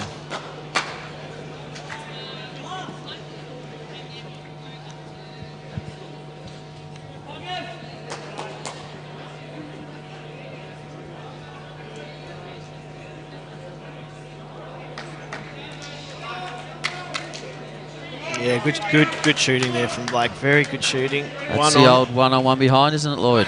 Well, it's just what you need to do as a lead. I mean, that's perfect. We've seen in this game the Jack's moved. You know, it's going to move. I would presume it's going to move again this end. So, owning the rink is what I like to call it, Staff. That little area behind the Jack by about a metre, that's where it's going to move to. It's not coming forward. Not often. Not often.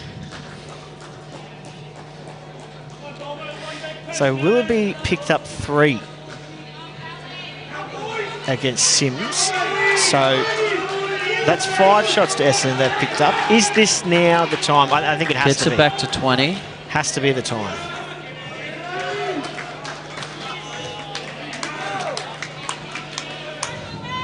I think if they're going to make an indent into this lead, it's going to be now. Yeah, and Anthony's just called Will to just play a little bit of weight and make use of that back bowl of Paul's. He probably had the line for the shot, but didn't quite have the weight. What he's done is, though, he's turned another bowl in. They've probably got 2 seconds now.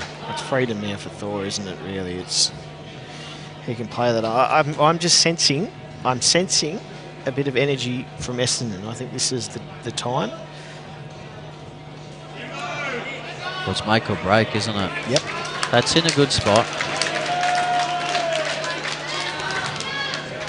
And just quietly, as we've been sitting here enjoying your company, Troy, this stadium is starting to fill up left, right and centre. It is, isn't it? Yeah. There's a few people starting to roll in and get ready for the big game. I think that's probably helped with a busload of 𝗣𝗿𝘁. That does help. That does help.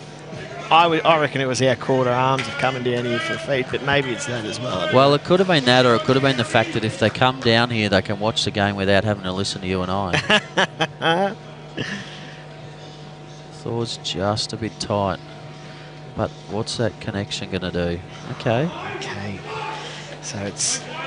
Braden will be looking for 1 to 2 feet of weight, just to tuck that jack in around the corner, or trail the jack back to Jimmy's bowl there. Well, I'm prepared to make a call here. If Braden can tuck this jack around the corner, Moonee Valley win the game. Done. Right. Okay. I wouldn't be as brazen as that. I'll say if he tucks it around the corner, Moonee Valley will get very excited. I think they will go up and about. Simon Norton here, great man Simon Norton, saying keyhole bowls. And I couldn't agree more. For Essendon now, they're now under a lot of pressure.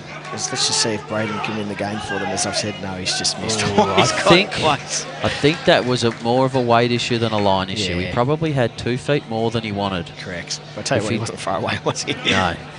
They're playing big weight now here. They want the jack in the ditch. So the key thing now is Essendon are going to start to need numbers, and grouping bowls together is key. Yeah. So they can't afford to waste any. And the keyhole is what Simon said there. That's the challenge, is to put bowls in good areas over and over again and giving your team and your back ends to create something. As soon as you drop one short or waste one narrow, that opportunity diminishes. So disciplined bowls from the front end will be key to getting Essendon back into this game. Yeah. Because we're not counting them out. No. So I think Braden will be looking for the same line with 2 or 3 feet less weight. Just tuck that jack in around the corner. I mean, really, they're okay at the back. There isn't. It's a pretty risk-free shot. I mean, even if it does splash, it puts pressure on Anthony to kind of draw a close one. So you can play this with absolute confidence. He's just on that sticky hand. Will it get back enough? Oh, he's not going to be happy with that. He's That's the target. probably the worst result, isn't it? Yes, it is. Anthony will be licking his lips. Yeah, I don't think he's going to muck around. He's going to go the kill here. He's going to go as fast as he can. So, and when he drives, you watch how quick he just picks his bowl up, gets on the mat, and releases. Yeah, this is going to happen quick, and he doesn't often miss it. And off we go. Bang. Commentator's curse, that one? Yeah, it's actually nearly Happy Gilmore style. It is. With having that little bit of a run-up. Yeah. There's about a 0.5 of a second pause.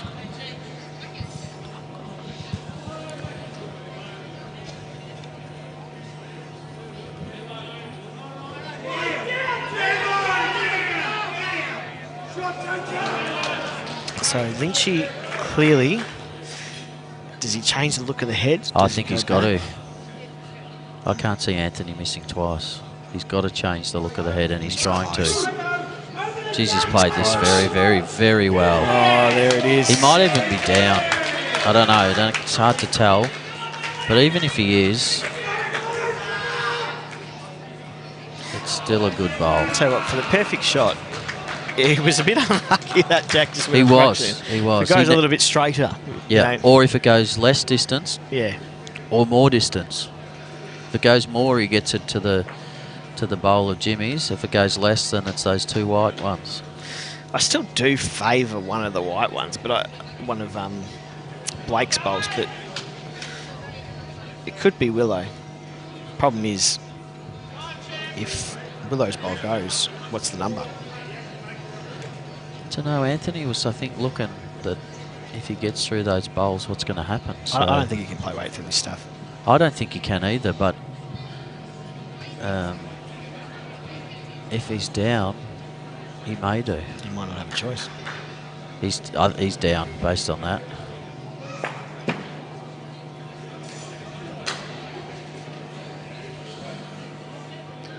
So if Lynchy is holding, he's just going to play backhand and draw another. Or Have a look at what the soft symbol is here. I'm getting the feeling this is awfully close. Yes. Someone, who was it? One of the Moonee Valley boys. Jimmy's just put 2 fingers up. He thinks they've got 2. Braid thinks they've got 2. So they both think they got 2. Which is why Anthony's played that shot. Correct. I think that is probably the right call given the shot that in. Yeah. And I think given the scoreboard, probably even if Anthony was unsure, he's got to err on the side that he's down, and he's got to say, I've got to get the shot here or kill the end. His track looks very good. His track looks very good. Just a little big. Yeah. That's all it was, wasn't it?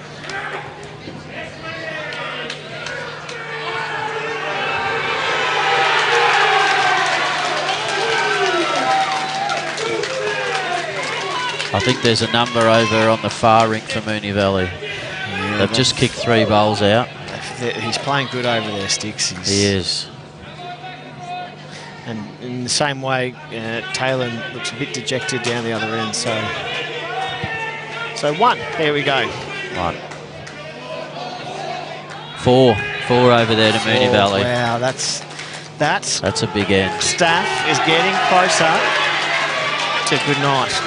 This is getting very, very hard. Moonee Valley are up and about. Lynchy's just run three rinks across just to give him a high five. That's the... that just shows how much it means to these guys and how tight they are as a unit. Well, we mentioned it earlier. And they're excitement machines. It's good, isn't it?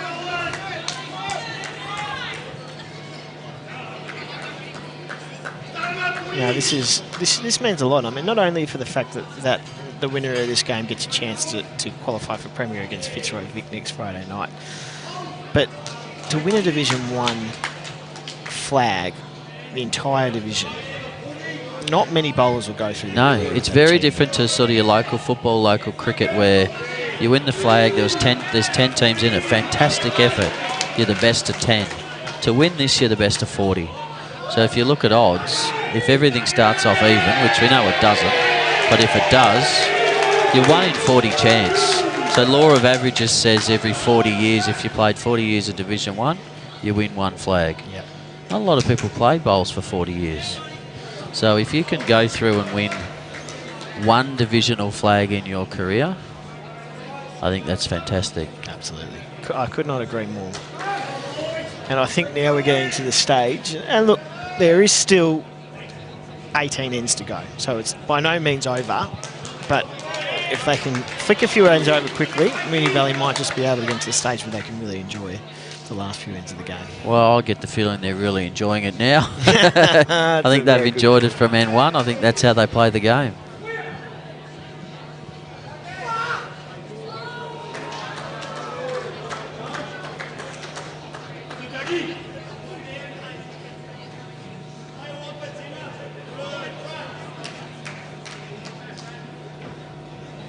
It's probably the first time in the game that I've seen Willow miss the line. Miss the line, yeah.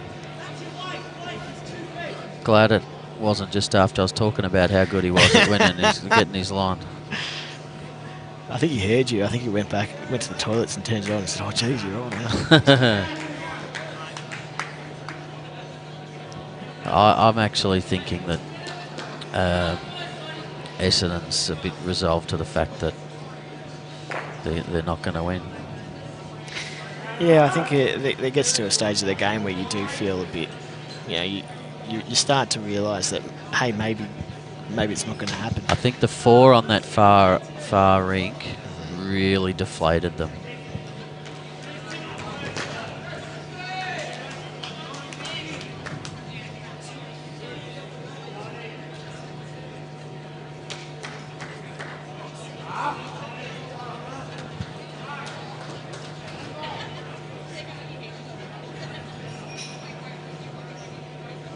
𝗣𝗿𝘁, your runners-up in Division 3. That was my first club, Lloyd. So is that right? It was great to see. Yes, it was.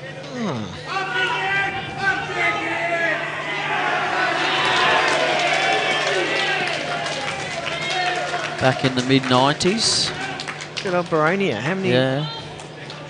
2 greens down at 𝗣𝗿𝘁? 2 green, 2 grass greens. Yeah, they were great to me in the time I was there. They really looked after me, and there was a guy there by the name of John Cowling who taught me a lot about bowls. He was a very good player, but his knowledge of the psychology of bowls was outstanding, and I learned a lot off him. He's since passed away, unfortunately, but he was, yeah, very, very knowledgeable. Only ever played at 𝗣𝗿𝘁. Very, very knowledgeable, very, very good bowler, very good man.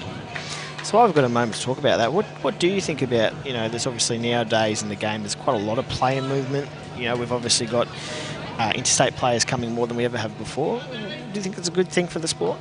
Look, I think it is. I think it's good for the sport. I think it's great from the perspective of building the the profile of the sport. All this live streaming and getting all the top players on there, I think is fantastic. From a club perspective, I'm a little more cautious of when those fly-ins come in and out. They're in for a week and out for a week. More for what that does to club culture and what it does to the person who's the one that comes in and out all the time. So from the perspective of the sport, I think it's fantastic. From the perspective of the club, if it's, people that are coming in most weeks, fine. But if they're coming in and out a bit, from my perspective, I'm just a little cautious of what that does to the fabric of the club and the person who misses out when they come in. So I sort of see both sides of it from both perspectives.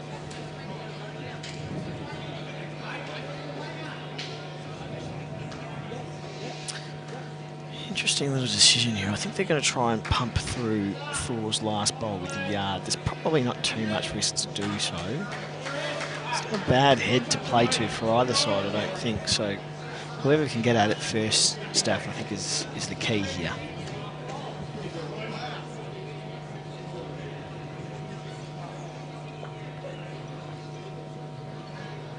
It's going to cut. It's just that wide hand. Makes it harder though for us to yes, get it in, does. doesn't it? Absolutely, it does. It's one of those hands though. If it's an unnatural turn, so even if you're playing a little bit of weight, unless you're playing a lot of weight, it's an unnatural turn. So you actually have to play it with a little more grass than what your brain probably tells you is normal for the pace of the green. Yep. And especially too with the contrast in the two sides of the rink. Plus, I think at this stage of the game now, I mean, you never give up. So Essendon are going to try to find a way of getting shots. If it's 8 shots they've got to try and get, they'll try and do it, and they're going to have to get creative. They're going to have to. Yeah, try they are. and Absolutely. Find something. And I think if anyone on this green can get creative and can get it, it's Anthony Flapper. Absolutely. Can you recall any come from behind victories in Premier Division finals or Division 1 finals in recent times? Well, I know one that I was involved in many, many years ago when I was at Yarra Glen in a Division 1 grand final. We trailed... That's kill there by Thor. Good result, really. We trailed 40-4 in the grand final and won. 40-4? Yeah. What were you doing for the first half? Well, it was interesting. It was one of those days where the heavens opened up overnight. We were playing down at Clayton, Yarra Glen versus Mitcham. And heavens opened up. Mitcham had sort of, back then their greens were sort of a consistent 12, 13 seconds. We were playing on our Yarra Glen synthetic that would run 16, 17, 18 seconds. We get down there, the green is lucky to be running 12 because of all the rain, and they just jumped us. Yep. And we managed to peg our way back in and win it by 2 shots. So it absolutely can be done. to be interested to see what the strategy is for Essendon now. Are they going to play a similar length and try and I guess they've got to win the mat first back because they don't have the jack, but do they look for, say, a ditch-to-ditch end to try and leak a few errors from Moonee Valley? Or well, there's that, or it gets to the point where you've got to play with the jack up in the middle of the green, so that if you're in a bit of trouble, you can kill the end. Yeah, sure. So it's one or the other, because I tend to agree. I think you're more likely to get a number on a long end because it's harder to convert or get out of trouble, and there's usually more bowls in the way. So if you want to take that idea, then you go long.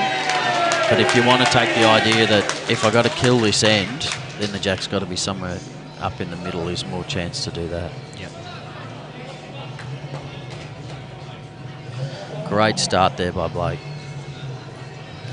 Yeah, I mean, he's had a very, very good game, Blake. Be very happy with how he's performed on the live stream rink. I'm not sure, I certainly haven't seen him on the live stream before, whether it's his first time. There's a little bit of pressure on that, so he certainly acquitted himself very well. Yeah, absolutely. Especially up against such a star-studded lineup. Yeah, correct. What a reply here from Willow. Makes it tough, doesn't it? It's been such a good battle amongst the front ends. And that's probably why our scoreboard sits at 17-16. Yeah. What I am noticing across the board is that there does seem to be a lot more big weight being played from Essendon. So I was going to say exactly the same thing.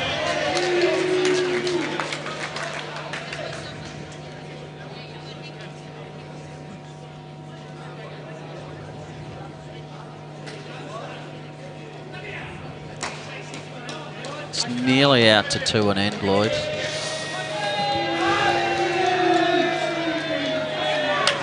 There's some good balls coming down from the Valley. There's some. I've noticed the leads from Moonee Valley on this end in particular on each of the rinks. Every one of them nailed the jack. Yeah, crazy. I think they really are starting to enjoy it. Yeah, they are.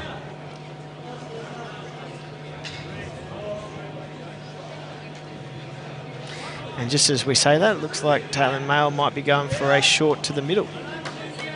Yep, he wants the opportunity to kill it if need be.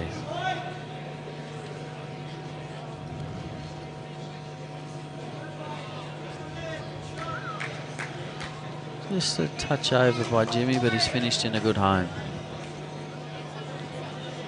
We'll be looking just to give this bowl a chance. Turn that jack-eye bowl 2 rolls.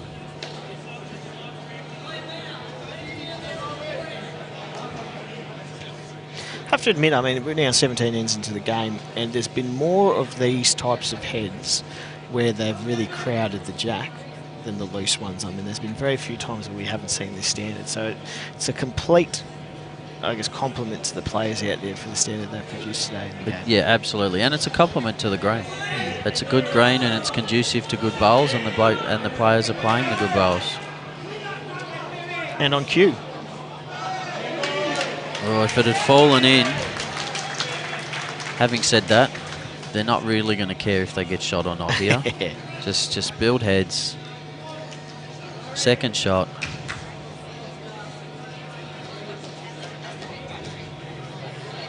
Of course, there is a Premier Division game starting. I think it's scheduled for 4:20. 4:20? Yeah, I thought 4:30, but you might be more in the know than me. I'm certainly not. But the point being is, as soon as this Premier Division 1 game is over, I would imagine there'll be a little bit of a break, and then they'll be moving pretty quickly into the Premier Division game. Dandenong Club done a good job. They've set up change rooms for the players as well, so it is a real football setup. Night final. Staff, is the rumour true that you might be getting some half-time entertainment, singing some songs out there? Is that? Well, it probably depends if you'd like the crowd to stay or not. It certainly is going to be, as you said, a bit of a football spectacle. There's a lot of people here. It's a beautiful day, a beautiful night for bowls. Temperature's comfortable. I'd certainly bring a jumper if you're coming. Yes. But certainly comfortable. And Dandenong are doing a great job as hosts and partners of Bowls Victoria to get this on for us. So the rumours aren't true then that they got Robbie Williams for the half-time? Look, I can't confirm or deny whether Robbie's coming. But what I can tell you is if you don't get here to watch the Premier Division game, you'll never know. No, this is true. I was actually fortunate enough to go to the AFL Grand Final last year and hear Robbie Williams, and it was absolutely fantastic. What's your almost go-to Robbie as song? good. It was almost as good as the result of the Grand Final there, Lloyd. Turn it up.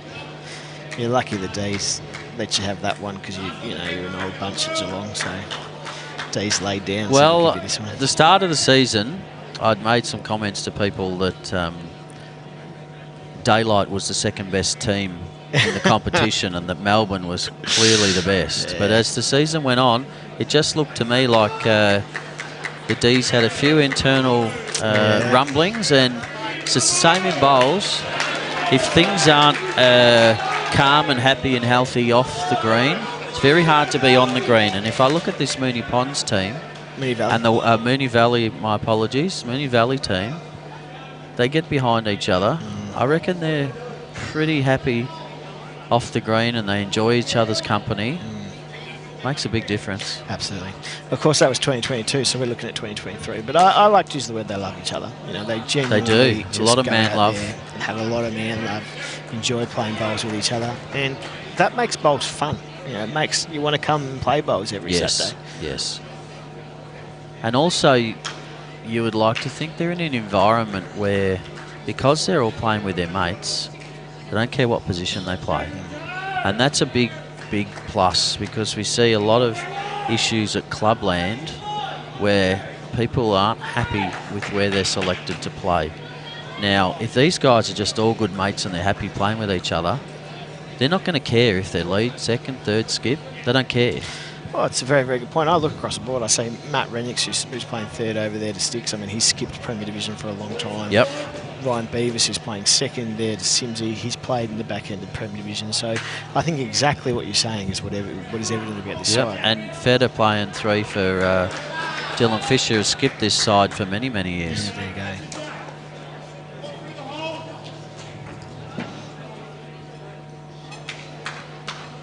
So Thor just going for the kill again. They're going to keep trying to just prolong this game. You've got to. You just, you know, whilst it's mathematically possible, you have a crack. Just keep going, yeah.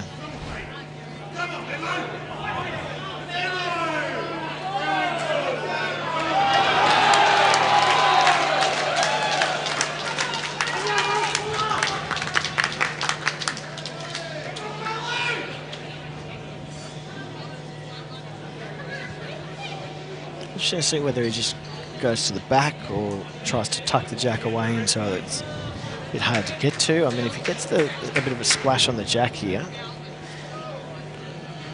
So I've got an interesting one for you, Lloyd.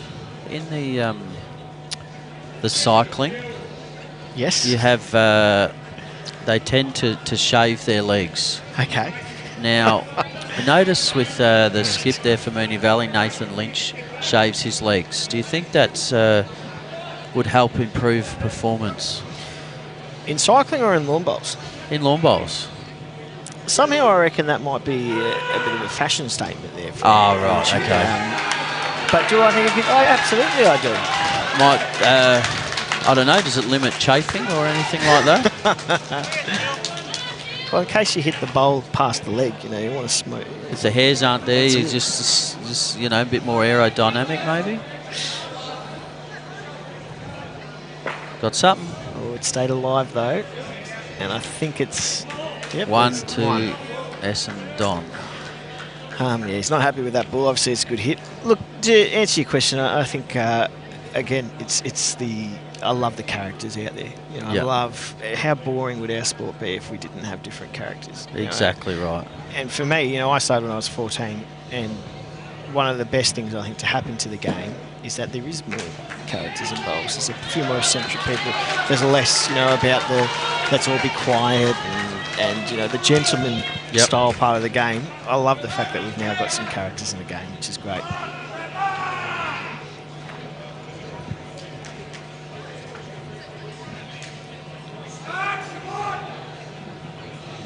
Anthony's going to wander down here and just look, is there an opportunity that I can make a number?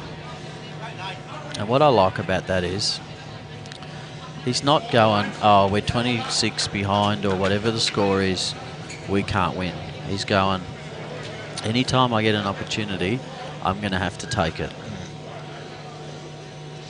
It's a mindset, isn't it? It's so important, you know, in every sport, but certainly bowls is how you're approaching the game. Are you going in with the mindset of that I can do this, or is it a mindset of we're in trouble, there's no hope? Yeah. Because they are in trouble. Yes, they are, but I'm pleased to see that they're still having a go to say, righto, if there's an opportunity, we're gonna take it, because they could just go, righto, let's just play these ends out quick, we get off the green. And they probably feel a bit like that, you know, they feel like they. Another question too for you, Lloyd. So it's 3 o'clock. Yep. There's not a lot of time left in this game. Will the Premier League boys and girls get an opportunity to have a role on the green? What a great question. What a great question. My understanding is that they had a practice yesterday, was it? Yeah, well, either yesterday or some other time. I know they had a practice. I'm not sure if they are allowed a pre-game practice. I think in the conditions of play that you're allowed the hour beforehand. But I was speaking to Andrew, the CEO, earlier, and I think there was a little bit of contention about it. I think this game, a few people started to get a practice on. I'm not sure if they were allowed. So, well, given that you don't know when this is going to finish, you know, if this is tight or you get a lot of dead ends, it could finish at 4 o'clock. Correct. So perhaps there was just an agreement that, you know, there's no practice before the game. They've all come down and had a good roll on it yesterday. Yeah. At the end of the day, it's a neutral venue, so long as it's even for both teams, that's all you can ask for. That's what I believe is the situation. I think they both had a long practice, so and it's not a green that changes because it's undercover. So there really isn't a need for an hour practice, and because of the timing, I expect we'll go pretty soon into the Premier game after this. You don't think they'll wait till the scheduled time? Oh, I think they'll wait to the scheduled time. Yeah, I think they'll have to. So there'll be a lull. Yeah. But I am expecting this game to go on for another half an hour. Yeah, right. Yeah, I think there's going to be a few dead ends. Yeah, well, there could be, but if it gets mathematically impossible, then they'll shake hands and pull up stumps. So we know that Clayton Deer Park trained here on Thursday night, so they didn't come up. I've also been told by some sources that the Cobras are arriving as well. So a little bit behind Deer Park, but they're now starting to that wouldn't surprise you, I think, because they don't have as far to go. Yeah. You're usually, if you got further to go, you're generally earlier because you're allowing for more things to go wrong. And Deer Park wouldn't want to be pushing the limit if, there's a crash on the freeway or the tunnel closes or anything that can happen in our lovely Melbourne traffic. All of them can happen, that's for sure. Yeah, whereas Clayton are not a long way from here, so they don't have to allow as much extra time.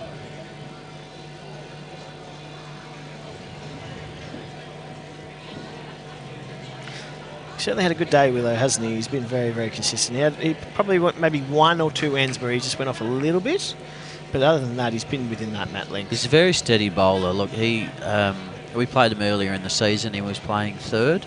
Yep. I believe he moved to South Australia, to I think Narracourt, and so he didn't play the back part of the season, but he was still an Essendon member, and so they were able to bring him back in for finals. And they've probably looked at the way they finished the season, that whoever took his place, which I think might have been 𝗣𝗿𝘁, stepped up to play 3 for Talon, deserved to stay in that position, and the spot that was available was lead for Ant. Sure. That's fair enough too, isn't it? It is, yeah. It's, you know, sometimes you want to, you know, have less disruptions and less changes, and because what could happen if he was to go back as that third, well, you know, Jared might go 2 for another rink, and then where does that 2 go? And it could cause a ricochet effect on all the rinks, whereas with Paul coming in lead, it might have just, unfortunate for the person whose spot he's taken, but it might have been 1 in, 1 out and not disrupted anything else in their side. So, Steph, what do you think about, you know, probably not so much at this level, but so just getting noticed that it's a 50-seater bus that's come from Clayton. There you go. Yeah, they'll be bringing a few supporters, I'm sure. I don't know if we've got room in here. I have to work out what the capacity. Well, we probably haven't got room for the bus, but we should have room for the people. So, certainly kind of the lower divisions, and I would presume it's less so here, but we talk a lot about your really strong players playing in the front and sometimes positional players playing second and third. What's your view on where you would put your best draw bowler? Where are they going in the side? Oh, look, I don't have a one-size-fits-all rule, because your best draw bowler might be skipping. Yep. Because at the end of the day, you're still going to be able to draw a shot as a skip. Obviously, the leader needs to be able to draw. I'm a believer that the leader is the person in the rink who has a little bit of a license to drop short, because if their responsibility is to get close to the jack, to draw to the jack, then we have to allow them to miss short. Yep. Because if they never miss short, then they're actually not drawing. Yep. They're always, if their attitude is I have to be up, I have to be up, I have to be up, it's no longer a draw shot. So their responsibility is to set the head up and get close. And if you're going to create that, then you've got to allow them to miss short sometimes. Yep. Good bowl there by Braden. So I don't really have a rule that your best draw bowler plays lead or 2 or 3 or skip. Everyone gets picked on their merits.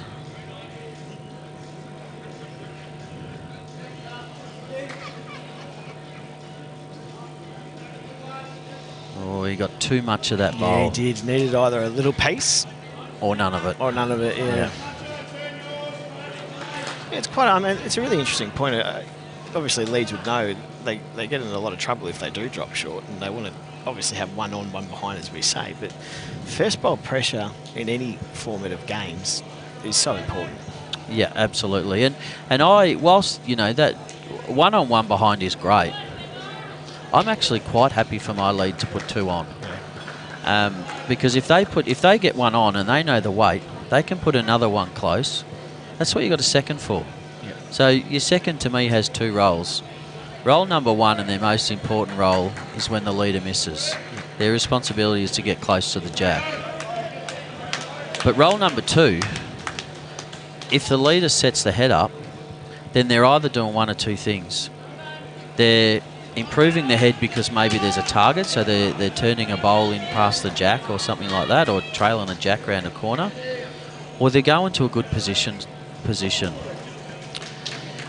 If the opposition leader is close and you're asking your second, you know, to play a yard of weight, for example, that's where I believe your second has to have the best weight control in the rink. Yep. So if they're asked to play a shot, then they've got to play it with the right weight. I would much rather my second miss a shot with the right weight than get it with the wrong weight. Because if they miss it with the right weight, they're setting the head up for the third and the skip to play the shot and make a big number if they do so. Yep. So for me, a second has got to have the best weight control in the rink. Yeah. And of course, the other thing about it is that we all know repeating a delivery is much easier than starting afresh. So if the leads put 1 in there, it's going to be easier for them to put the same 1 in there than the second to come exactly in right. and put 1 right on as well. Exactly right. And that's why I'm...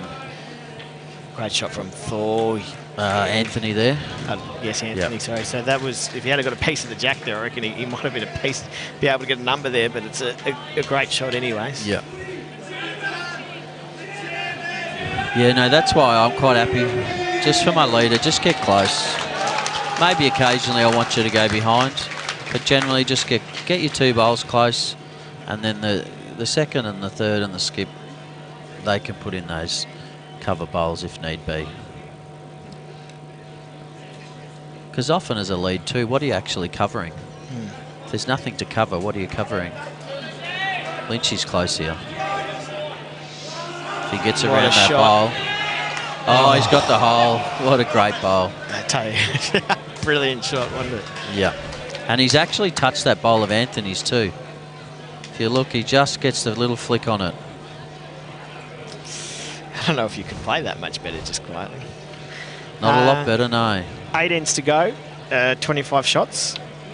Panic stations. And they're playing some good bowls too, just quietly. They are, and they're getting around each other. This is the best moment for Moonee Valley, and it's a tough moment for Essendon. And again, it's what I was saying earlier. They're as happy for someone else playing a good bowl as they are themselves. They're as happy for someone else in their side to be successful as they are themselves. And that is such a big thing for culture.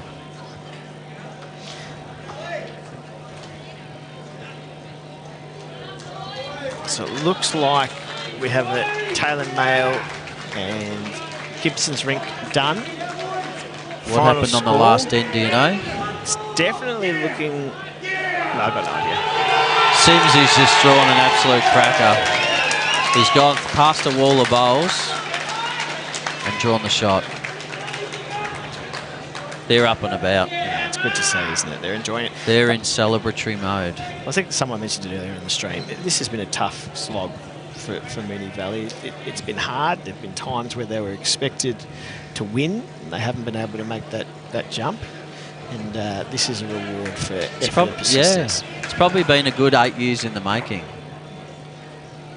So interesting there, Anthony holding one, but he knows that one's not enough. Every end that goes by they don't score is just making it harder. Also, the other thing I like, Lloyd, is that he's not worrying about his rink. He knows he could play that shot, Holden shot. He could give away shot. He could run the risk of losing his rink, but that's not of concern. Yeah. It's all about the big board. He's not going to walk off this green if he wins his rink and go, well, I won my rink. Yeah, exactly. He's not going to care about that. This time, Friday! This time, Friday! Oh, he's got the other side of the bowl this time. And I've been in both situations, Lloyd. I've won finals where I've lost my rink, and I've lost finals where I've won my rink. And I can tell you, I've been a lot happier when I've won overall and lost my rink. Yep.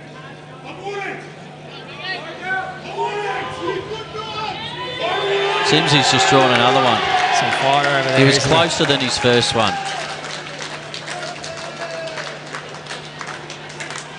Except it fell against the bias and it may have fallen out.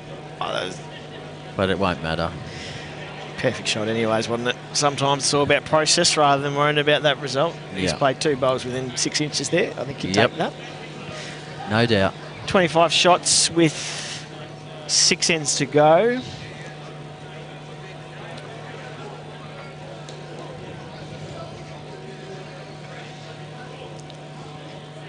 Willow again playing very well.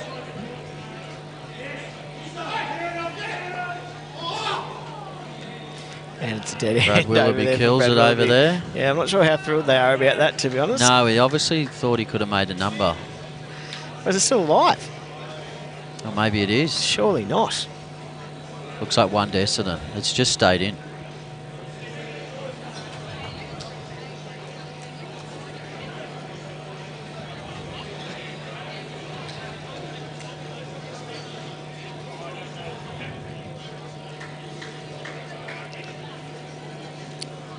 So 24 and 5. They haven't put it on the board yet, but it's going to get... No, it's 25 and 5, is it? 5 ends, 24.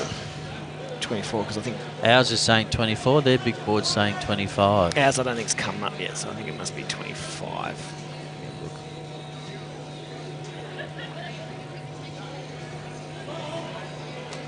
Well, that's indicating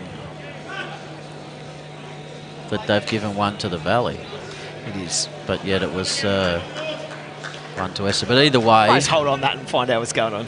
Yeah, either way, it's starting to get to that mathematically impossible point. 25, if it's 3 ends and 25, then it's game over.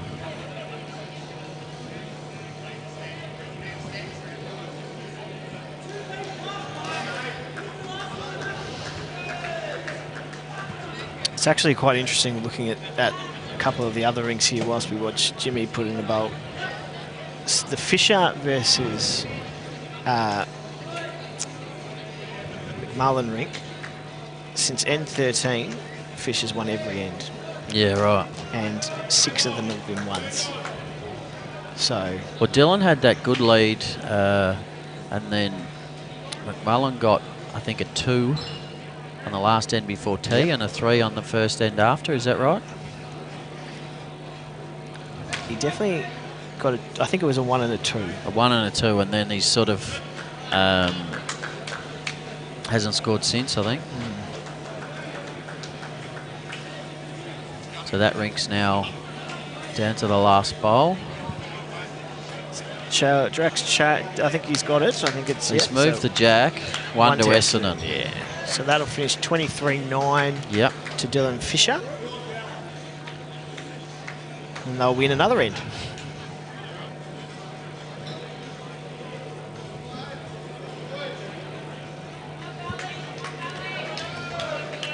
So 2 rinks, 2 ends left here on the stream rink, and 2 ends left on the Sims and Willoughby rink. So 4 ends to go, but probably after these 2 ends they're going to be shaking hands. Yeah, it's 24 shots.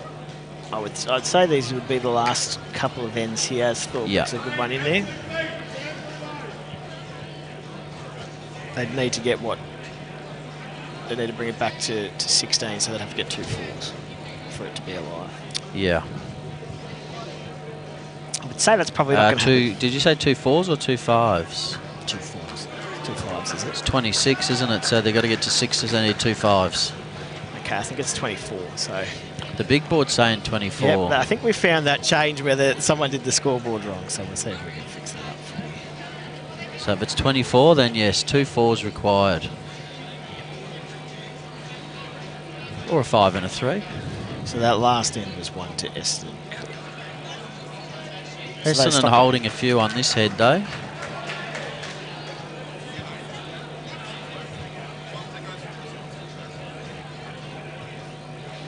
Braden just trying to put a bowl close.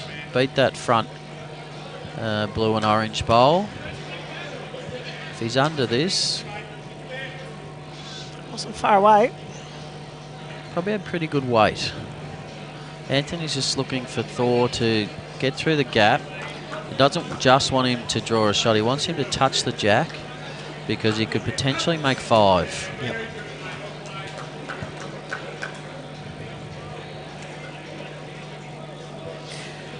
Seriously starting to fill up at Dandenong now. There's not many seats left in the house, so if you are coming to watch the Premier Division game this afternoon at 4:30, I'd start moving. Hopefully there's a seat for us, Lloyd. I think they're going to put us in the back green there, Staff. We're out of trouble.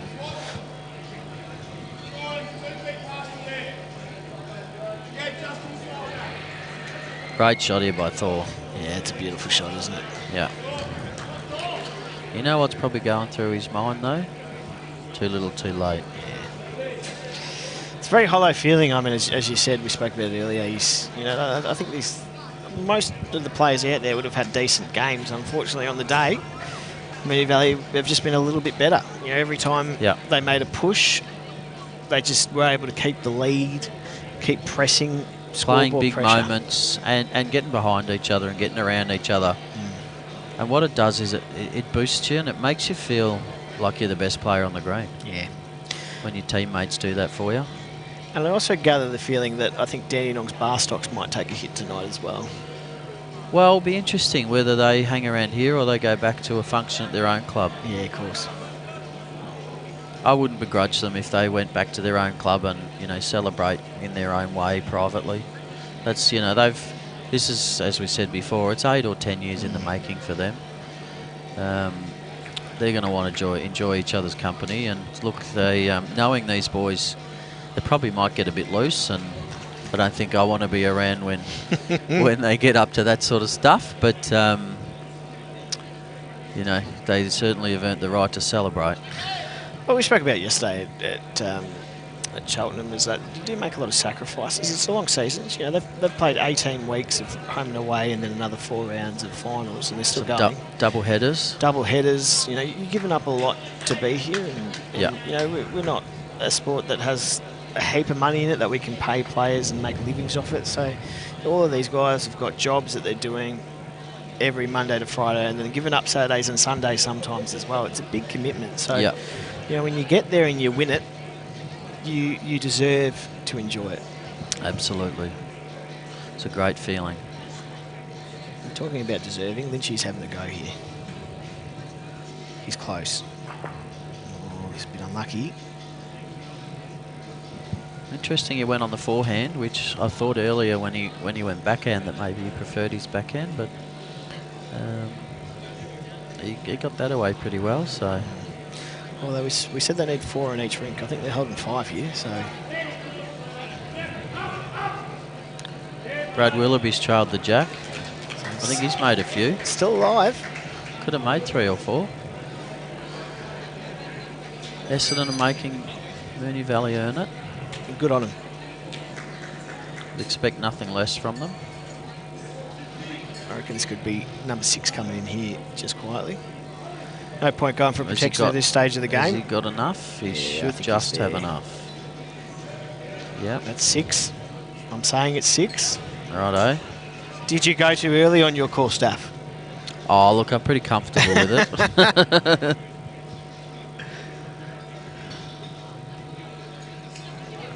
Simsy looks like he's cut it down. He's cut it down to 1. It's only 1, so yeah. So what does that if mean? It's 1, then these guys need 7. This could be. Are they going to wait and see what happens here and shake hands, or are they going to roll the jack? They're shaking hands, I think.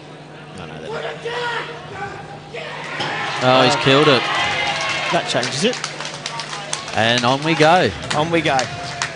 It's been a few dead ends. Tony and I had a bit of a bet on how many dead ends there would be earlier in the game. I can't remember what he said, but I'm sure he was accurate there, Tony. So, yeah, and now it's 23 with 3 ends to go. So that's looks Anthony's going to call it. Anthony's calling it. Is he? Yeah, he's calling it, shaking hands.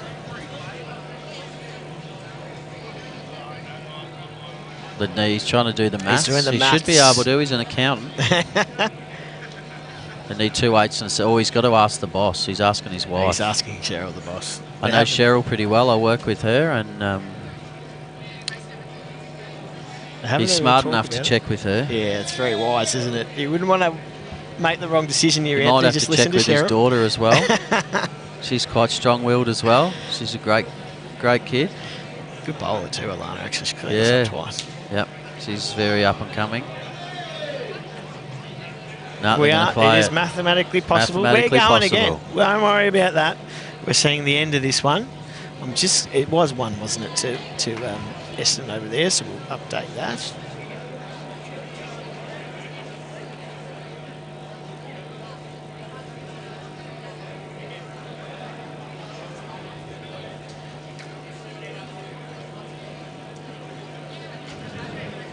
So they changed their scoreboard on the Willoughby Sims rink, but I don't think they changed their ends, because that was the 20th, wasn't it? Yeah, they're both on the last end now, I think. Well, no, this one's got 2 ends to go because it got killed. Oh, yeah, of course, yeah.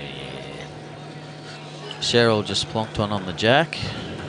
So, what's the equation here? 3 to go. So 23 in 3. So they're going to need 3 8s. 2 8s. Well, no, you'd be pretty happy to get a draw. So 2 8s and a 7. So they need a 7 and an 8 here for Anthony to play the last end. One would probably say highly unlikely. Yeah, I think the odds would be pretty good to go in Moonee Valley's favour. I was going to say stranger things have happened, but I'm not sure if they have. Yeah. Certainly not in bowls. Yeah, I don't think so. No. But you know what? The other game's not starting till 4:30, so it's a little bit of extra entertainment for the crowd. Yeah, and look, I think this game as well, particularly on our ring, is fitting of a finish. You know, I think the players deserve that. Yeah. It's been a very high standard, and Willow again On with the another jack. good set. Yeah, so yeah, it's not an easy thing to do for Essendon, but good on Willow for just applying himself and getting it in there. Yeah. What do you think the keys to the match was today? Where was it won and lost for Moonee Valley, Steph? I know we only get to see a little bit, but I honestly think it's one for them because of the way they are a team, the way they get around each other, the way they're up and about, the way they celebrate other people's success. I think that's where they've won it. They're a very, very tight unit. and so on the flip side, looking at Premier, well, just in over an hour or an hour exactly, where is the game going to be won and lost for both sides? How is Clayton going to manufacture a win? I think there's a couple of things. I think they've got to put pressure on at the front end, so they're going to have to beat Deer Park's front end, and then their back end are going to have to take more opportunities than what Deer Park's do. Yep. And on the flip side for Deer Park, they're obviously going to be key favourites. What's going through their mind? I think it's how you... Sometimes it can be hard to be a favourite because you have this expectation that you're supposed to win.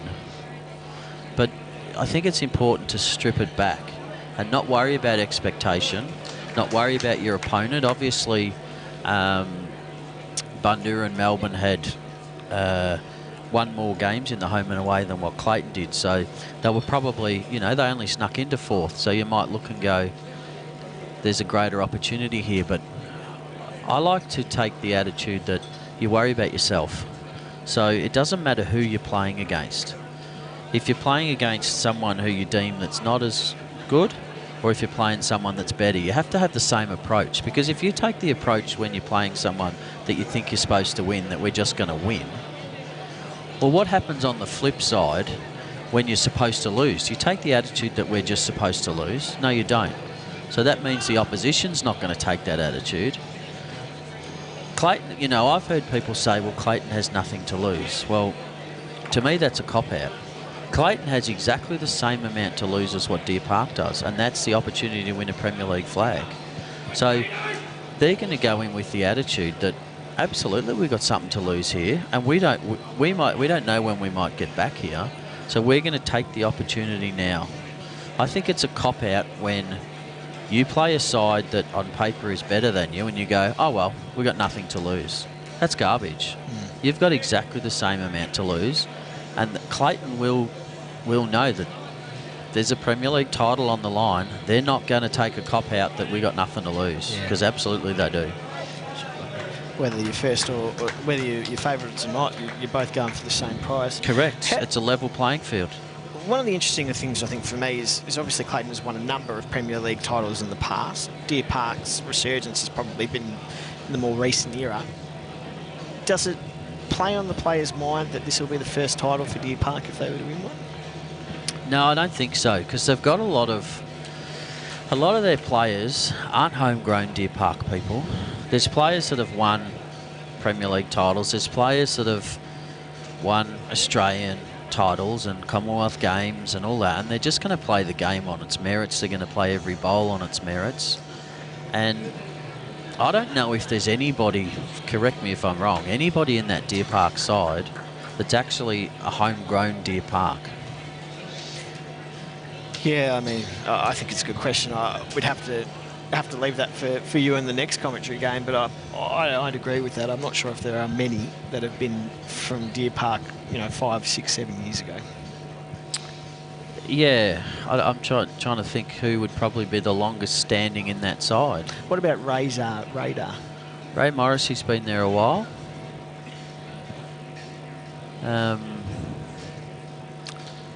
When I was at Lilydale, we played them in a Division 1 grand final to go up to Premier League. So, well, we both went up, but for the flag.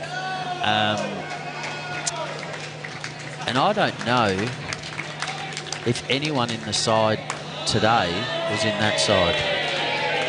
There's no one that jumps to mind. I think we just got Stewart's just said Ryan Nedbury, lead for Ryan Bester as a home ground to the park. Okay, thanks for that, Stuart.